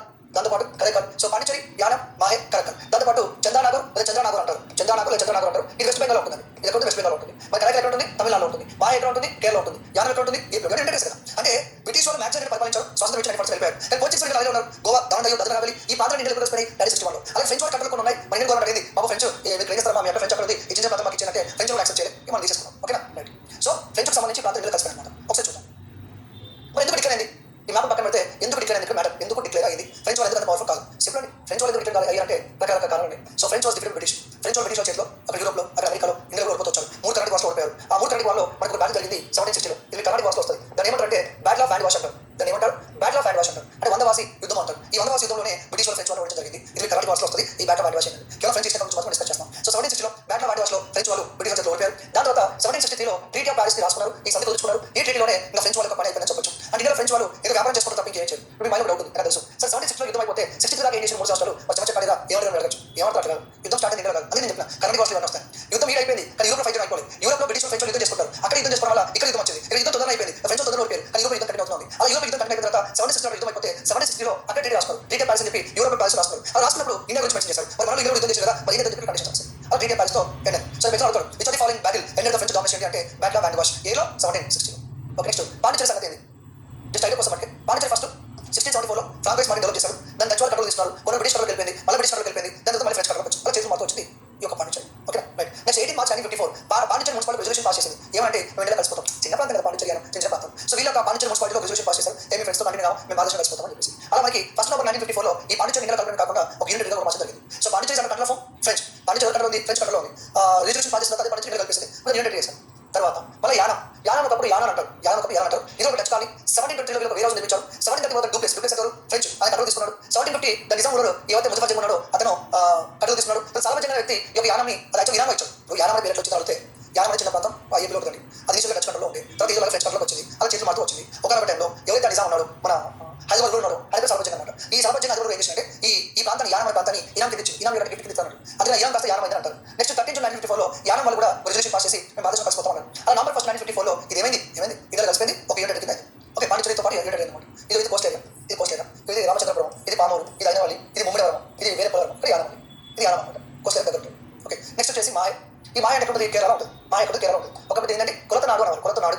ఈ ప్రాంతాన్ని కొలతనాడు అనేవారు. అట్లా ఇనిషియల్గా ఫ్రెంచ్ వాళ్ళు 14 పెంచారు, బ్రిటిష్ కలర్కి వెళ్ళింది, మళ్ళీ ఫ్రెంచ్ కలర్కి వెళ్ళింది, మళ్ళీ బ్రిటిష్ కలర్కి వెళ్ళింది, మళ్ళీ ఫ్రెంచ్ కలర్కి వెళ్ళింది, మళ్ళీ బ్రిటిష్ కలర్కి వెళ్ళింది. ఇలా చేతులు మారుతూ వచ్చింది. ఇదే మాయ దగ్గర మాయ ఎదురు చెప్పేసి అనుకోవచ్చు. ఇదంతా ఏంది? ఇదంతా కేరళ. ఇదంతా కేరళ. కొంచెం కొల్లం, కొట్టయం, ఎర్నాకుళం, తిసూరు, పాలక్కడు, కోజికోడ్, వాయనాడు, కన్నూరు, అయ్యూరు, కాసగడ ఈ అన్నీ ఉన్నాయి. కానీ మరి ఇక్కడ ఇంతకీ ఈ మాయ ఏది ఉంది? ఇక్కడ క్వశ్చన్. వీడు మాయ అది మీకు ఎవరిది? మీరు ఏం చేస్తారు? ఎందుకంటే అంత చిన్న ప్రాంతం అనమాట. మాయ అనేది వెరీ వెరీ స్మాల్ ప్లేస్ మాయ అనేది. సో ఇట్లా మాయ కూడా ఏమైపోయింది 16 జూన్ 1954 ఇక్కడ ఇండియా కలిసిపోయింది. మరి గుర్తుపెట్టుకోవాల్సింది ఏంటంటే ఫ్రెంచ్ వాళ్ళు ఇండిపెండెన్స్ ఇండియాలో ఉన్నారు. మాహే, యానం, పాండిచేరి, చంద్రనాగర్ ఇవన్నీ కూడా ఇండియా కలిసిపోయింది. ఎప్పుడు కలిసిపోయి 1954. సరే మీరు మాహే చెప్పారు, యానం చెప్పారు, పాండిచేరి చెప్పారు, మరి కలెక్టర్ తమిళలో ఉంటుంది. మరి చంద్రనాగర్ అనగా ఆ చంద్రనాగర్ ఎక్కడ ఉంటుంది అంటే మనకి బెంగాల్ ఉంటుంది. ఎక్కడ? బెంగాల్ ఉంటుంది. కానీ ఇది 1951 ఇండియా కలిసిపోయింది. ముందు ఇండియా కలిసిపోయింది. వెస్ట్ బెంగాల్ ఉండే ప్రాంతం చంద్రనాగర్, అది ముందుగా ఇండియా కలిసిపోయింది. 51 ఇండియా కలిసిపోయింది. ఇది లేట్గా మిగతా కలిసిపోవడం జరిగింది. ఇది ఫ్రెంచ్ ఇచ్చిన సంబంధించిన బేసిక్ ఇన్ఫర్మేషన్. సో మళ్ళీ ఫ్రెంచ్ గురించి మళ్ళీ వస్తాను. కర్ణాటక వాల్స్ అనేది వీడియో ఉంది. ఆ కర్ణాటక వాల్స్ బ్రిటిష్ ఫ్రెంచ్ వాళ్ళకి ఎదురు ఎవరు ఎట్లా పార్టిసిపేట్ చేశారు అనేది ఆ కర్ణాటక వాల్స్లో వస్తుంది. మళ్ళీ ఫ్రెంచ్ వాళ్ళ ప్రస్తావన ఇంకా వస్తుంది. మళ్ళీ ఆ బ్యాక్ క్లాస్ ఎప్పుడు వస్తుంది, మళ్ళీ ఆంగ్ల మైసూర్ టైంలో ఫ్రెంచ్ వాళ్ళ గురించి వస్తుంది. ఎక్కడ చోట ఫ్రెంచ్ వాళ్ళ ప్రస్తావన వస్తుంది. ఇది కేవలం బేసిక్ ఇన్ఫర్మేషన్. అదేంటంటే ఫ్రెంచ్ ఇచ్చిన కంప్లైంట్ ఎప్పుడు వచ్చారు, ఎలా వచ్చారు, వాళ్ళ సెటిల్మెంట్స్ ఏంటి అంతవరకు డిస్కస్ చేయడం జరిగింది. ఇది అగ్రిమెంట్ ఆఫ్ ఫింగర్ లో ఫ్రెంచ్ గురించి ఇన్ఫర్మేషన్.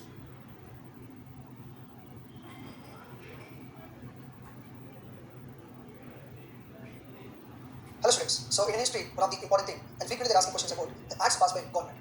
మనం హిస్టరీ క్లాసెస్ డిస్కస్ చేసినప్పుడు చాలా సార్లు రెఫరెన్స్గా కొన్ని చట్టాలు వాడడం జరిగింది. ఫర్ ఎగ్జాంపుల్ మనం ఈస్ట్ కంపెనీ డిస్కస్ చేసినప్పుడు 17th రెగ్యులేషన్ చట్టం అంటే ఏంటి కొంచెం డిస్కస్ చేస్తాం. ఎడ్యుకేషన్ పాలసీ వచ్చినప్పుడు 1813 చట్టం ద్వారా 1 lakh rupees donation 1 lakh rupees spend చేయాలని డిసైడ్ చేసిన చెప్పాను. అలాగే మనకి సిపిఐ ఓట్ వచ్చినప్పుడు 1858 చెప్పాను. అంటే ఆ యాక్ట్ గురించి అప్పుడు ఒక సిచ్యువేషన్ బట్టి ఒక పాయింట్ చెప్పాను. కానీ మన ప్రతి చట్టం గురించి పూర్తిగా డిస్కస్ చేయలేదు. I was told that will discuss all the acts in detail manner. But remember that the same chapter will repeat for you in Indian political system also because Indian political system will begin with historical background of Indian constitution that is the same topic. So I hope that this is historical point of view that will be A political point of view. So మరి ఈ చాప్టర్లో questions అడగడానికి chance ఎలా ఉంటుంది? For example usual questions అడగతారంటే which of the following statement is true regarding 17th regulation act, which of the following statement is true regarding 1858 act. అంటే ఏమిటండి మనకి ఒక చట్టం క్వశ్చన్ ఇచ్చి దాని 4 ఆప్షన్స్ ఇస్తారు. ఆ 4 ఆప్షన్స్ లో ఏ ఆప్షన్స్ అనేవి ఆ చట్టంలో ఉన్నాయని చెప్పేసి క్వశ్చన్ అడగడం జరిగింది. అది జరుగుతూ ఉంటుంది. లైక్ లేదా ఒక ప్రోజెక్ట్ ఇస్తారు. ప్రోజెక్ట్ ఇచ్చారు ఏ చట్టం ద్వారా? For example which of the following act ended the monopoly rights of east India Company అంటారు. Which of the following act ended East India Company monopoly rights అంటారు. దానికి మన ఆన్సర్ ఏంటి అంటే 1813 చార్ట్ ఆప్షన్స్ లో ఇస్తారు అన్నమాట. So which of the following act for the first time introduced direct election in India 1909 act, 1919 act, 1935, 1947 act. So ఒక project ఏ చట్టం ద్వారా అంటారు లేదా ఒక చట్టం క్వశ్చన్ ఇచ్చి 4 ఆప్షన్స్ ఇచ్చి దాని ఏది రైట్ ఏది రాంగ్ అని చెప్పడం జరుగుతుంది. So obviously to try to remember some important points ఒకటి ముందుగా చెప్తాను.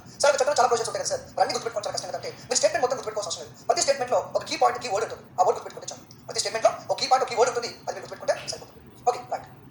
Now we are discussing about the acts passed by British government. So ఇక్కడ ఉన్న బ్రిటిష్ వాళ్ళు ఇక్కడికి వచ్చి చట్టాలు చేశారా సార్ అంటే ఈ already remember one thing. First India is ruled by the monarchy Mughals other people రాజు పరిపాలించారు. You know that right. So when India is ruled by Mughals we don't have the democracy, we don't have parliamentary system, we don't have lawmaking. These things are completely absent. ఇవన్నీ ఉంటాయి ఇండియాలో కూడా because రాజు పరిపాలిస్తారు కాబట్టి రాజు చేత కట్టలు ఉంటుంది. And here the Britain already having the parliamentary system. You should remember that ఎప్పుడైతే భారతదేశాన్ని బ్రిటిష్ వాళ్ళు పరిపాలిస్తున్నారో ఆ పరిపాలించిన క్రమంలోనే అక్కడ బ్రిటన్లో పార్లమెంట్ సిస్టమ్ ఉంది. పార్లమెంట్ అని ప్రైమ్ మినిస్టర్ అని మొన్నటి ఉన్నప్పుడు ప్రైమ్ మినిస్టర్ సిస్టమ్ కూడా ఇండియాలో ఉంది. అక్కడ పార్లమెంట్ చట్టాలు ఇస్తారు.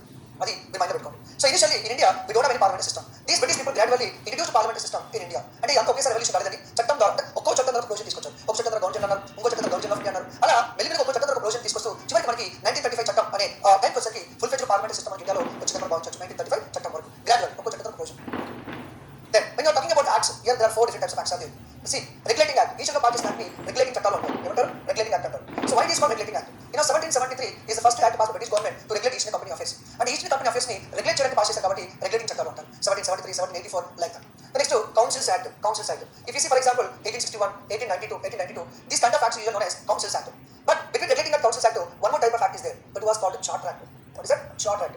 regulating చట్టాలు ఎందుకంటే ఈస్ట్ కంపెనీ ఆఫీస్ రెగ్యులేట్ చేయడానికి పాస్ రెగ్యులేట్ చట్టాలు అంటారు. మరి చార్టర్ చట్టం ఎందుకంటే ఇనిషియల్ ఈస్ట్ కంపెనీ మీకు తెలుసు 15 years monopoly rights ఇచ్చారు. Late in course of time the monopoly rights extended indefinite period permanent ఇచ్చేసారు. ఫర్ ఎవర్ లాగా but in course of time the decide regulate the east company monopoly rights. 1813 చట్టం ద్వారా east company monopoly rights ని వాళ్ళు చేయించాలనుకున్నారు. అంటే ఒకప్పుడు మనకి 1600 if you remember that 1600 December 31st through royal charter ఒక రాయల్ చట్టం ద్వారా వాళ్ళకి ఈ monopoly rights అనేది జరిగింది. మళ్ళీ monopoly rights నెగ్లెక్ట్ చేస్తారు కాబట్టి మళ్ళీ రాయల్ చట్టాన్ని పాస్ చేయాలి కాబట్టి రాయల్ చార్టర్ కాబట్టి చార్టర్ చట్టాలు ఉన్నాయి. So come to charter act 1813 act 1833 act 1853 act these three acts అంటే చార్టర్ యాక్ట్ అంటారు. ఎందుకంటే ఈస్ట్ కంపెనీ monopoly rights ని చేంజ్ చేసే ప్రొసెస్ కాబట్టి చార్టర్ చట్టాలు అంటారు. రెగ్యులేట్ చేస్తారు కాబట్టి రెగ్యులేట్ చట్టాలు అంటారు. Then white is councils act అంటారు. అంటే మనకి అక్కడ పార్లమెంట్ సిస్టమ్ లాగా వచ్చింది. Element is called legislative council. ఇప్పుడు మనం పార్లమెంట్ పిలుస్తున్నాం, స్టేట్ అసెంబ్లీ పిలుస్తున్నాం, కనుక దాన్ని లెజిస్లేటివ్ కౌన్సిల్ పిలుస్తున్నారు. రైట్. సో లెజిస్లేటివ్ కౌన్సిల్ ఆ కౌన్సిల్ గురించి ప్రొవిజన్స్ ఆ చట్టాలు ఉన్నాయి కాబట్టి వాటి మీద ఫోకస్ చేశారు కాబట్టి వాటి కౌన్సిల్ చట్టాలు ఉన్నాయి. Like 1861, 1892, like that 1909 we call councils act. Sometimes we have act called government of India act. For example 1858 the government of India act. For example 1935 government of India act.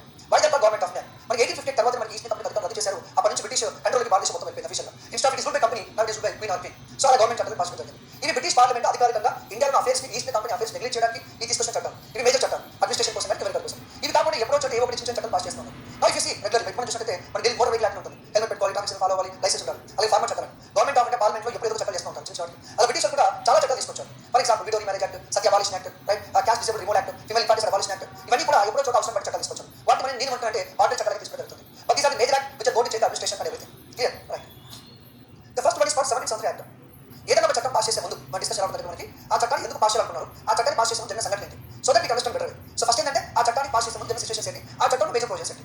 First of all the 17th Century act ని ఎందుకు pass చేశారు. If you remember that, for example let me tell you once again, 1757 ban of Plassey, 1764 ban of Buxar, 1765 freedom of harbour, 1766 it was dual government. మీకు గుర్తుండే ఉంటుంది, Robert Clive అనే వ్యక్తి dual government introduce చేయడం జరిగింది. దాని నుంచి దారుణ రిజల్ట్ వచ్చింది. అది ఏడబ్ల్యూ ఎగ్జామ్ లో క్వశ్చన్ రావడం జరిగింది. అయితే ఆ డ్యూయల్ గవర్నమెంట్ వల్ల డిజాస్టర్ రిజల్ట్స్ వచ్చింది. That is the first thing.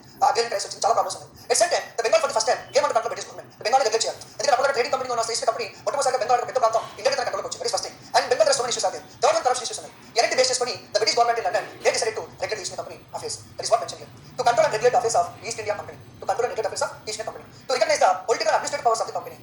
ఎందుకంటే ఇప్పటిదాకా ట్రేడింగ్ చేశారు, అగ్రిమెంట్ కూర్చొని యుద్ధాలు చేశారు, కానీ ఇక్కడ నుంచి పరిపాలన. కాబట్టి ఈస్ట్ ఇండియా కంపెనీకి అడ్మినిస్ట్రేషన్, పరిపాలన, పొలిటికల్ సంబంధించిన పవర్స్ ఇవ్వడం జరిగింది. To provide new administrative reforms which are provide a central administrative system. ఎందుకంటే భారతదేశంలో డిఫరెంట్ ప్లేసెస్ లో బ్రిటిష్ వాళ్ళకి స్థావరాలు ఉన్నాయి. అడుగు తీసుకుంటే బాంబే కానీ, సౌత్ ఇండియా మద్రాస్ కానీ, అటు ఆగ్రా కానీ, ఇవన్నీ ఒకటి విధంగా ఒక సెంట్రల్ అడ్మినిస్ట్రేషన్ గురించి డిసైడ్ చేయడం జరిగింది. To improve the despotic state of affairs of the company. మీకు నేను చెప్పాను. To start the charge state by introduction of the system of the dual government. చెప్పాను కదా, డ్యూయల్ గవర్నమెంట్ వచ్చే రిజల్ట్స్ ని వాళ్ళు ఇంకా క్యాన్సిల్ చేయాలనుకుంటారు. To bring anti corruption practices. I was told that some of the East companies employees involve the corruption activities, దాన్ని change చేయాలనుకుంటారు. So ఈ విధంగా ఇవన్నీ కూడా దానికి ముందున్న కండిషన్స్.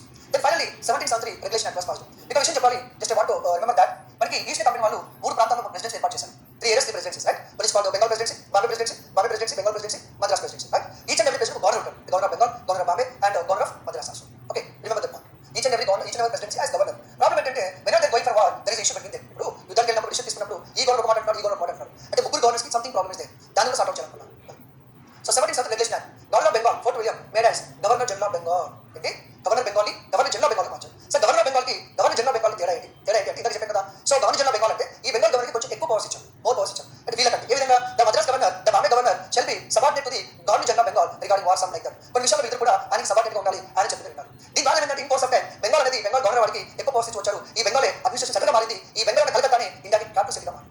ఎందుకు బెంగాల్ కలకత్తా క్యాపిటల్ గా మారింది అంటే మనకి ఎప్పుడు చూసుకున్న ఇండిపెండెన్స్ లో జగన్ రాసింది, రవీంద్రనాథ్ ఠాగూర్ గారు, రాజా రామోహన్ రాయ్ బెంగాలే, సుభాష్ చంద్రబోస్ బెంగాలే, ఈ లెవెల్ తీసుకుంటే ఎక్కువ బెంగాల్ ఉంటుంది. ఉత్తమాలు కూడా బెంగాల్ ఎక్కువ స్టార్ట్ అయింది. ఎందుకు బెంగాల్ ఎందుకు అంటే బ్రిటిష్ వాళ్ళు మొత్తం ఆక్రమించింది బెంగాల్, పరిపాలించింది Bengal. At same time British వాళ్ళు కూడా ఆ బెంగాల్ కలకత్తా క్యాపిటల్ గా మారింది. అందుకే అన్ని రకంగా మారింది. That is was the reason. Okay, that is again. So governor Bengal made as governor general of India, who is the first governor general of Bengal, Warren Hastings. తర్వాత ఈయన అడ్వైస్ ఇవ్వడానికి ఒక ఎగ్జిక్యూటివ్ కౌన్సిల్ ఏర్పాటు చేశారు. తర్వాత రిజల్ట్స్ ఏర్పాటు చేశారు. ఇనిషియల్ గా 4 మెంబర్స్ అన్నారు, తర్వాత 3 మెంబర్స్ తీసుకొచ్చారు. ఇది ఎప్పుడు గుర్తుపెట్టుకుని మీరు ఎగ్జిక్యూటివ్ కౌన్సిల్ అంటే ఏంటంటే these are the people who are going to give advice to governor general.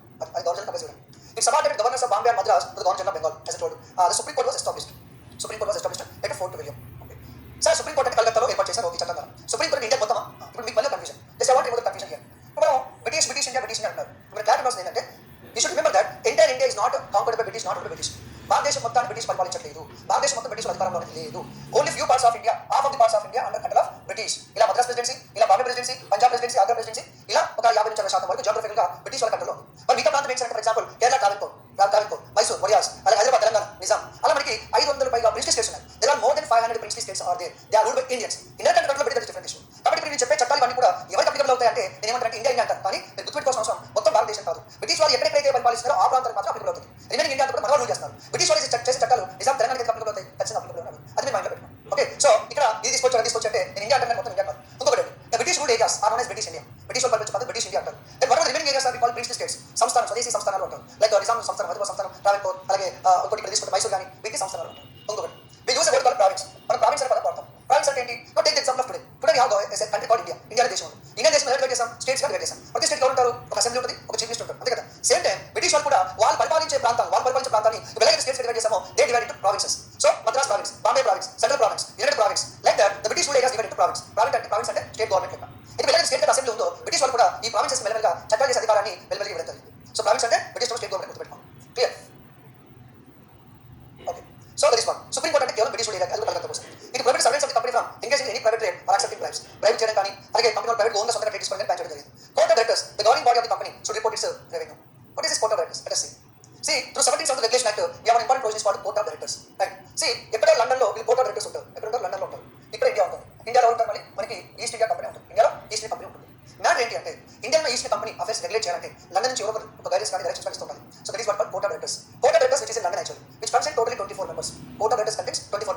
These 24 members they are shareholders of east India company. వీళ్ళందరూ కూడా east India company shareholders ఉంటారు. మరి 20 మెంబర్స్ ఏం చేస్తారంటే the board of directors 24 members who are living in London will give advice to the east India company in India. వాళ్ళు London లో ఉంటూ Indian east India కంపెనీకి డైరెక్షన్స్ ఇస్తూ ఉంటారు. డైరెక్షన్స్ కూడా ఇస్తూ ఉంటారు. That is what board of directors. And British government clearly said ఈ బోర్డ్ ఆఫ్ డైరెక్టర్స్ అయితే ఉంటుందో వాళ్ళు ఈస్ట్ ఇండియా కంపెనీ కాబట్టి వాళ్ళు కూడా వచ్చే రెవెన్యూ అంతా రిపోర్ట్ అంతా కూడా వీరికి సబ్మిట్ చేయడం కూడా ఈ 17th సంవత్సరం రెగ్యులేషన్ యాక్ట్ లో ఉందని చెప్పొచ్చు. లేదా అమెండింగ్ యాక్ట్ ఆఫ్ 1781 అంటే ఆ 17th సంవత్సరం రెగ్యులేషన్ యాక్ట్ అమెండ్మెంట్ సవరణ తీసుకొచ్చారు 1781 లో. ఏంటంటే the company monopoly of trade తీసిన company was extended for 20 years. What is that? 20 years. Actually, initially, when the East India Company was founded, the monopoly rights were given for 15 years. Later, 1609, the King Paul John extended monopoly rights for indefinite period. And again, 20 years మాత్రమే ఇవ్వడం. The code of directors comprising 25 members was to elect for 4 years with 1/4 members remaining every year. ఎవరైతే code of directors 24 members ఉన్నారో వాళ్ళకి technical 4 years గా చేయడం జరిగింది. The company was required to submit copies of all correspondence received from India British government. A governor general council 4 members were appointed for Bengal. అంటే బెంగాల్లో ఉంటే ఎవరైతే గవర్నర్ జనరల్ ఉంటాడో అతనికి ఎగ్జిక్యూటివ్ కౌన్సిల్ 4 మెంబర్స్ ని అపాయింట్ చేస్తారని చెప్పాను. ఇదివరకు ఏం చెప్పిన తర్వాత చెప్పాను. ఆ తర్వాత 1781 చదువుతున్నాను. 1784 Pitt Act. The person name is called William Pitt. The is called Pitt Act అంటారు. ఈ చట్టం ఎందుకు పాస్ చేశారంటే 1717 చట్టం ద్వారా వాళ్ళ టార్గెట్ ఏంటి? కరప్షన్ లేకుండా చేయాలి. They want regulate East India Company affairs blah blah discussed. But the administrative system setup by regulating act 1773 but not functionable. అంటే అంత పర్ఫెక్ట్ వర్క్ చేయలేదు. The presidency government Madras and was inefficient. అంటే ఈ మధ్య మద్రాస్ దగ్గర అయితే ప్రెసిడెంట్ గవర్నమెంట్ ఉందో అంత పవర్ఫుల్ లేదు. మనం సబార్డినేట్ ఉండాలి ప్రియో చట్టం ద్వారా. For names cash subordinate but not real. The company financial position as deteriorated. అంటే కంపెనీ ఫైనాన్షియల్ పొజిషన్ మారింది. ఎందుకంటే they participate many number of తెలుసు కర్ణాటక వార్స్ అని బ్యాటిల్ ఆఫ్ ప్లాస్ అని బ్యాటిల్ ఆఫ్ అని చాలా ఎక్కువ పార్టిసిపేట్ చేశారు. The company has suffers reverses during the what we call Karnataka war just like. So ఈ చట్టాన్ని పాస్ చేయాల్సి వచ్చింది. మరి ఈ చట్టంలో ప్రొవిజన్స్ ఏంటి? 1784 యాక్ట్ ప్రొవిజన్స్ ఏంటి? Distinguish between commercial and political functions of company. అంటే అంతమంది ఈస్ట్ కంపెనీకి అన్ని కలిపి అధికారులు ఉన్నాయి. అంటే కమర్షియల్ అధికారులు వేరు, పొలిటికల్ అధికారులు డివైడ్ చేశారు. Okay, court of directors for commercial functions and board of control for political affairs. అంటే దీనికి court of directors commercial affairs ఇస్తారు, board of control political affairs జరుగుతుంది. ప్లేయర్స్ అంటే ఇండియన్ అఫైర్స్ అంటే direct control of British government. So మొట్టమొదటిసారిగా British Indian affairs ని British government control తీసుకోవడం జరిగింది. అలాంటి కంపెనీ ఉంటుంది but affairs. The company status in India were called as British positions in India. యాక్చువల్గా భారతదేశం ఎవరు వచ్చారు? బ్రిటిష్ గవర్నమెంట్ రాలేదు, ఈస్ట్ ఇండియా కంపెనీ వచ్చింది. And that East India Company which came to India and which conquered India, which ruled India. But was given the powers of east India Company British government. Okay, ఇనిషియల్గా British government East India company private company ద్వారా యుద్ధాలు చేపించి ఆక్రమించేసి పరిపాలన చేయించింది. అయితే ఇనిషియల్గా east Company వాళ్ళు ఏవైతే యుద్ధాలు చేసి ప్రాంతాలను ఆక్రమించున్నారో ఆ ఈస్ట్ కంపెనీ సొంతమైన అంటే వాళ్ళ కంట్రోల్ ఉండేది. బ్రిటిష్ గవర్నమెంట్ ఏమంటుందంటే ఏవైతే ఇప్పుడు ఈస్ట్ కంపెనీ సంపాదించుకున్న ఏదైనా సరే ఆస్తులు కానీ లేదా ఫోర్ట్లు కానీ లేదా ల్యాండ్ కానీ ఇప్పుడు ఎవరి కంట్రోల్ వెళ్ళిపోతే బ్రిటిష్ కంట్రోల్ వెళ్ళిపోతుంది. ఎందుకంటే ఓనర్షిప్ బ్రిటిష్ గవర్నమెంట్ ఉంటుంది, కంపెనీ ఉంటుంది. The governor general council established in Madras and Bombay. ఏమన్నాను? ఇనిషియల్గా గవర్నర్ జనరల్ ఆఫ్ బెంగాల్ కి ఎగ్జిక్యూటివ్ కౌన్సిల్ పెట్టారు ఫస్ట్. తర్వాత మద్రాస్ గవర్నర్ కి అలాగే బాంబే గవర్నర్ కూడా ఎగ్జిక్యూటివ్ కౌన్సిల్ పెట్టారు. వాళ్ళ కూడా అభ్యాసం. This is through 1784 Pitt act. Next just I told you that court of directors and board of control మనకు కొంచెం కన్ఫ్యూజన్ ఉంది కాబట్టి ఇక్కడ మనకి ఏది మంచిగా జరిగింది. So court of directors it will be London, you know that వీళ్ళు లండన్ లో ఉంటారు. Okay, board of control they also living in the London. The court of directors 7 members will be there, they will be 24 members ఉంటారు. ఈ 24 members ఎవరంటే east company ఉన్న shareholders. మరి board of control మనకి usually 6 members ఉంటారు, 6 or 7 members ఉంటారు. దీంట్లో ఏంటంటే గవర్నమెంట్ సంస్థలు ఉంటారు, secretary of state foreign affairs minister ఉంటారు, ప్రైవేట్ కౌన్సిల్ మెంబర్స్ ఉంటారు, మెంబర్స్ ఉంటారు. And board of control is nothing but government and court of directors is private company. మరి వీళ్ళు ఏం చేస్తారంటే this court of directors will give advice on commercial matters. The board of control will give advice on political, regarding administration, military and revenue. To whom? To East India Company. Okay, దీని మనం dual control అంటాం. అంటే ఏంటంటే London లో ఉన్న court of directors ఇండియాలో east India కంపెనీకి commercial వాణిజ్యపరంగా సలహా ఇస్తారు. లండన్ లో ఉన్న board of control which is way government members are there, they are going to give political, administrative, revenue, military advice to east India company. దాన్ని మనం ఏమంటామంటే డ్యూయల్ కంట్రోల్ అంటాం. అంటే ఇద్దరు కంట్రోల్ చేస్తాం. somebody is commercial, somebody is political like that. So this is what also happened through 1784 Pitt India Act. Okay, go to next one. 1813 Charter Act. The first thing is why this act was passed. What are the factors which led to passing this 1813 Charter Act? I will repeat the same thing. 1600 December 31st, the East India Company was given permission. Initially, monopoly rights were given 15 years. Later, in 1609, the monopoly rights were given for indefinite period. Later in course of time, the East India Company monopoly rights extending usually for every 20 years of time. Remember this point. Clear? Okay. One more thing is, before passing this 1813 Charter Act, let me clarify one more thing. భారతదేశానికి England నుంచి వ్యాపారం చేయడానికి అనుమతించిన ఏకైక company east India company private company. అంటే east India company కాకుండా England నుంచి వేరే ఏ కంపెనీ కూడా ఇండియాకి వచ్చి వ్యాపారం చేయడానికి పర్మిషన్ లేదు. Only the one private company which was given permission to come to India to trade with India. So what are remaining companies? yes, England board private companies ఉన్నాయి. ఆ ప్రైవేట్ కంపెనీస్ వేరే చోట వ్యాపారం చేసుకుంటారు. ఫ్రాన్స్ వెళ్తారు, Germany వెళ్తారు, Africa వెళ్తారు, America, they are doing some else. But regarding India only one East company was allowed to trade with India. Remember that? Right. అయితే ఈ టైం మనకు వచ్చిన ప్రాబ్లం వచ్చింది ఏంటంటే the Napoleon Bonaparte, the ruler of French, create some kind of disturbance in Europe. వాడు మామూలుగా ఏంటంటే మొత్తం యూరప్ మ్యాప్ ని షేక్ చేసి మొత్తం మార్చేసాడు.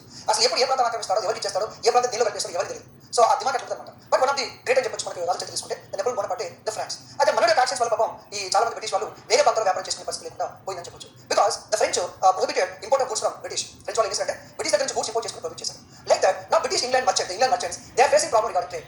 యూరోప్ లో వాళ్ళ ఆ దగ్గర కొన్ని చోట్ల వ్యాపారం చేసుకోవడానికి వచ్చే వాళ్ళకి ఇబ్బందిగా ఉందని చెప్పొచ్చు. అప్పుడు అందరూ కలిసి రాజుగారు కలిసి అయ్యా రాజుగారు మరి పరిస్థితి ఇలా ఉంది, మేము వ్యాపారం చేసుకోలేకపోతున్నాము, మరి ఖాళీగా ఉండలేమో, మరి ఇట్లా మరి already east company India permission ఇచ్చారు కదా, అదొకటి వ్యాపారం చేస్తుంది కదా, మమ్మల్ని ప్రారంభం చేయండి. చెప్పారు మీరు అడగలేదు ఎందుకంటే బిజినెస్ పడలేదు. బట్ ఏంటి they facing some problem, they are not able to do the business, they are not able to export. So now these merchants ask the queen and give permission to go to India to trade with India ఎలాంటి తీసుకుంటాం. Initially ఒక్కో లేదు but later calls వచ్చింది. అర్థమైందన్నమాట. So ఈ విధంగా ఏంటంటే the finally the British Chinese merchants were allowed to trade in India under strict licensing system under Charter Act of 1813. Right. అంటే ఇప్పుడు యాక్ట్ యొక్క స్పెషాలిటీ ఏంటంటే the monopoly rights of east India company came to end. ఇప్పుడు కేవలం east India company మాత్రం భారతదేశంలో వ్యాపారం చేస్తుంది. ఇప్పుడు అన్ని కంపెనీ ఇండియాకి వచ్చేస్తాయి through 1813 charter act. But in trade with China and tea trade the company still retain its monopoly. అంటే ఏంటంటే ఇప్పుడు ఇండియాలో ఈస్ట్ కంపెనీ పోటీ వ్యాపారం చేస్తుంది. అతనికి వ్యాపారం అంటే టీ వ్యాపారం, టీ పొడి అనమాట. బట్ స్టిల్ టీ పొడి మాత్రం చాయ్ విషయంలో మాత్రం మనకి ఈస్ట్ కంపెనీకి మొనోపొలీ రైట్స్ ఉంటుంది. చైనా విషయంలో కూడా ఈస్ట్ కంపెనీకి మొనోపొలీ రైట్స్ ఉంటుంది. This is what happen. So this is backward before 1813 charter. చూద్దాం 1813 చార్టర్ ప్రొవిజన్స్ ఏమి ఉన్నాయి. Right. So 1813 charter company rule was extended to other 20 years. ఒకప్పుడు కంపెనీ ట్రేడ్ అనే రూల్ ఉంటుంది, ఎందుకంటే కంపెనీ అడ్మినిస్ట్రేట్ చేస్తారు కాబట్టి. Right. So the trade monopoly was ended except for the trade in tea, opium and with China. Tea, opium, China విషయం మాత్రం monopoly ఉంటుంది. With ocean and it empowered local governments to tax people. Right. For the first time, local government was given power to tax some people. The company dividend was fixed to 10%. Dividend అంటే ఏమిటి? Shares లో income dividend అంట. That gave more powers for the courts in India or European British subjects. Entry of the missionaries to India. అంటే మొట్టమొదటిసారిగా British parliament అఫీషియల్గా అంతకుముందు వచ్చిన తెలిసి అనుకోండి. So official the British parliament was given permission to Christian missionaries to enter into India. So it was given permission to enter into India for the first time. Is it clear? All restrictions on Englishmen migration to acquisition land and property in India were removed. అంటే ఏంటంటే అంతమందికి east company నుంచి ఎవరైతే ఈ ఇండియాకి వచ్చారో వాళ్ళకి సంబంధించి వాళ్ళ ప్రాపర్టీస్ కొనడం కానీ ఇక్కడ సెటిల్ అవడం కానీ కొన్ని రెస్ట్రిక్షన్స్ అనేవి ఉండేవి. But now the restrictions has been removed. Clear? Okay. The financial grant towards the revival of Indian literature and the promotion of science. ఇది joke. The rupees 1 lakh rupees for education. అంటే ఏంటంటే Indian education కోసం 1 lakh rupees పెంచాలని చెప్పి decide అవ్వడం జరిగింది. So this is what called 1813 charter. ఇక్కడ మీరు గుర్తుపెట్టుకోవాల్సిన అవసరం లేదు. Direct end of monopoly rights is 1 point. End of monopoly rights. Second point is 1 lakh rupees education. Third point missionaries. Fourth point local government. ఇదంతా మొత్తం చదివి గుర్తుపెట్టుకోవడం కంటే కేవలం కీవర్డ్స్ మాత్రమే గుర్తుపెట్టుకోండి. Local government, end of monopoly rights, 1 lakh rupees, 1 lakh rupees missionary. ఈ 4 words గుర్తుపెట్టుకుంటే చట్టం మొత్తం గుర్తుపెట్టుకుంటే అనవసరంగా మొత్తం చదవాలి. You have to enter thing for understanding. But finally I got remember only the keywords. Clear? Next charter act of 1833. Charter act of 1833. Why this act was passed? That is the question. A demand made was made in England for Indian dual government in the managing company affairs at home. The Madras and Bombay governments demanded representation in the central legislative body. Indians demanded separation of executive and legislative functions. Okay. Bad time కదా. మనకి central లో legislative council తీసుకొచ్చారు కదా, దాంట్లో ఈ మద్రాస్, బాంబే వీళ్ళ కూడా representation ఉండాలని చెప్పేసి డిమాండ్ చేస్తాం. సెకండ్ ఏంటంటే separation of executive legislative functions. అంటే ఇప్పుడు ఒకప్పుడు రాజకాలం తీసుకుంటే ఎలా ఉండేది? రాజుగారు ఉంటారు. బాబుల సినిమాలో శివగారు గారు ఇప్పుడు మాట్లాడుతూ ఉంటారు. ఏమంటారు? నా మాటే శాసనం అంటారు. ఇప్పుడు మోడీ అంటారు నా మాటే శాసనం, కేసీఆర్ జగన్ అంటారు. వాళ్ళు మాట శాసనం కాదు. మోడీ గారు కేసీఆర్ జగన్ డిసిషన్ తీసుకోలేదు. ఒక సపరేట్ బాడీ ఉంది, దాని పార్లమెంట్ అంటారు, అసెంబ్లీ అంటారు, వాళ్ళ మెంబర్స్ ఉంటారు, ప్రొసీజర్ అంటారు. సో మోడీ కెనాట్ ఎలాంటి టేక్ ద లాస్. వాళ్ళు సొంతంగా చట్టాలు చేయలేదు. కానీ రాజకాలం ఎలా ఉంటుందంటే ద కింగ్ ఈజ్ ఎవ్రీథింగ్. ఆయన పార్లమెంట్, ఆయన ఎగ్జిక్యూటివ్, ఆయన జుడిషియల్, అన్ని ఆయన చట్టాలు చేస్తాడు, మారుస్తాడు, చట్టాలు తీసేస్తాడు, చట్టాలు ఇంప్లిమెంట్ చేస్తాడు, శిక్షణ ఇస్తాడు, మొత్తం ఆయన డిసిషన్ తీసుకుంటాడు. The power in hands of only one person. Is clear? So మనం ఇప్పుడు ఏంటి చేస్తారు? సేమ్ ఎవరైతే గవర్నమెంట్ ఉన్నారో, ఎవరైతే ఎగ్జిక్యూటివ్ కౌన్సిల్ ఉందో, వీళ్ళే చట్టాలు చేస్తారు, వీళ్ళే డిసిషన్ తీసుకుంటారు, అన్ని వీళ్ళే చేస్తారు. కాబట్టి మనం డిమాండ్ చేస్తారంటే లేదు చట్టాలు చేసిన వాళ్ళు వేరే ఉండాలి, డిసిషన్ తీసుకోవాల్సిన వాళ్ళు వేరే ఉండాలి. వీళ్ళు ఏదైనా తీసుకోవాలి డిమాండ్ చేస్తారంటే డిమాండ్ జరుగుతుంది. చూద్దాం. సో 1813 చార్టర్ యొక్క ప్రొవిజన్స్ ఏంటి? The first point, the first step in the centralisation process. ఈ కీవర్డ్ గుర్తుపెట్టుకోండి. 1813 చార్టర్ ఏంటి? Centralisation. So what why this for centralisation sir? Governors of Bombay, Madras large legislative powers. అంటే ఇందాక ఏం చెప్పాను? Bengal governor, Madras governor, Bombay governor, ముగ్గురు గవర్నర్కి వాళ్ళ బదులు వాళ్ళు చట్టాలు చేయడానికి వాళ్ళు పర్మిషన్ ఇచ్చారు. సపోజ్ మద్రాస్ గవర్నర్ అనుకోండి, ఈ మద్రాస్ పరిస్థితి చిన్న ఇష్యూస్ ఉంటే చట్టాలు చేసుకోవచ్చు. అంటే బ్రిటిష్ గవర్నమెంట్ అప్పుడు ఉండాలి, అదే విషయం అనుకోండి. కానీ ఇప్పుడు చట్టం ఏం చేస్తే Madras governor, the Bombay governor large legislative making power. అంటే వాళ్ళకి చట్టాలు చేస్తారు లేదు, ఆ చట్టాలు ఎవరు చేస్తారు? ఈయన చేస్తారు. ఈయన ఎవరు? ద గవర్నర్ జనరల్ చట్టాలు చేస్తారు. సో కింది స్థాయి అధికారం లేదు అంటే ఏమంటారు? సెంట్రలైజేషన్. అధికారం దగ్గర ఉంటుంది. The ending of east company commercial activities.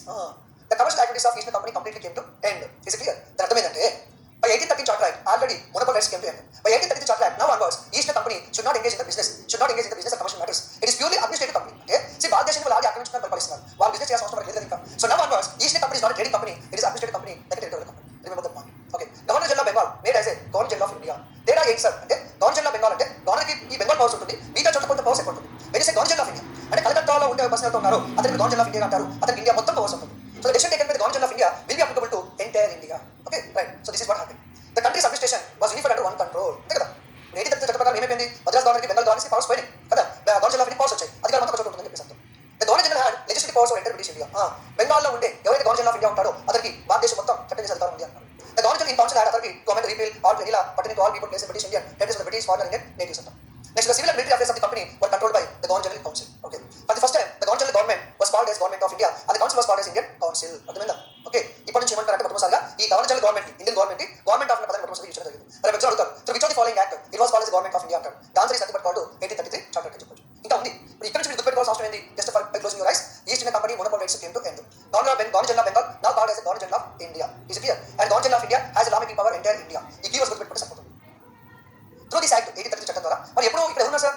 అక్కడ first governor general of Bengal వారెస్ట్ కదా. Then was the first governor general of India William Bentinck already working as a governor general of Bengal. Now he is called as Governor General of India. Now the appointed Indian Law Commission. ఈ చట్టం ద్వారానే మొట్టమొదటి Indian law commission appoint చేశారు. That was head by A person called lord Macaulay Indian law commission. Okay. Next split in Bengal presidency. So 1833 చట్టం ద్వారా ఏం చేస్తున్నారంటే ఏదైతే బెంగాల్ ప్రెసిడెన్సీ ఉందో దాన్ని 2 పార్ట్స్ డివైడ్ చేయాలనుకున్నారు. ఎలా అంటే presidencies of Agra and fort William. అంటే చట్టంలో ఉంది బట్ ఇంప్లిమెంటేషన్ ఎప్పుడు కూడా చేయలేదు. ఓకే. చట్టంలో బోర్డు ఉంటాయండి కానీ ఇంప్లిమెంట్ చేయాలి కదా.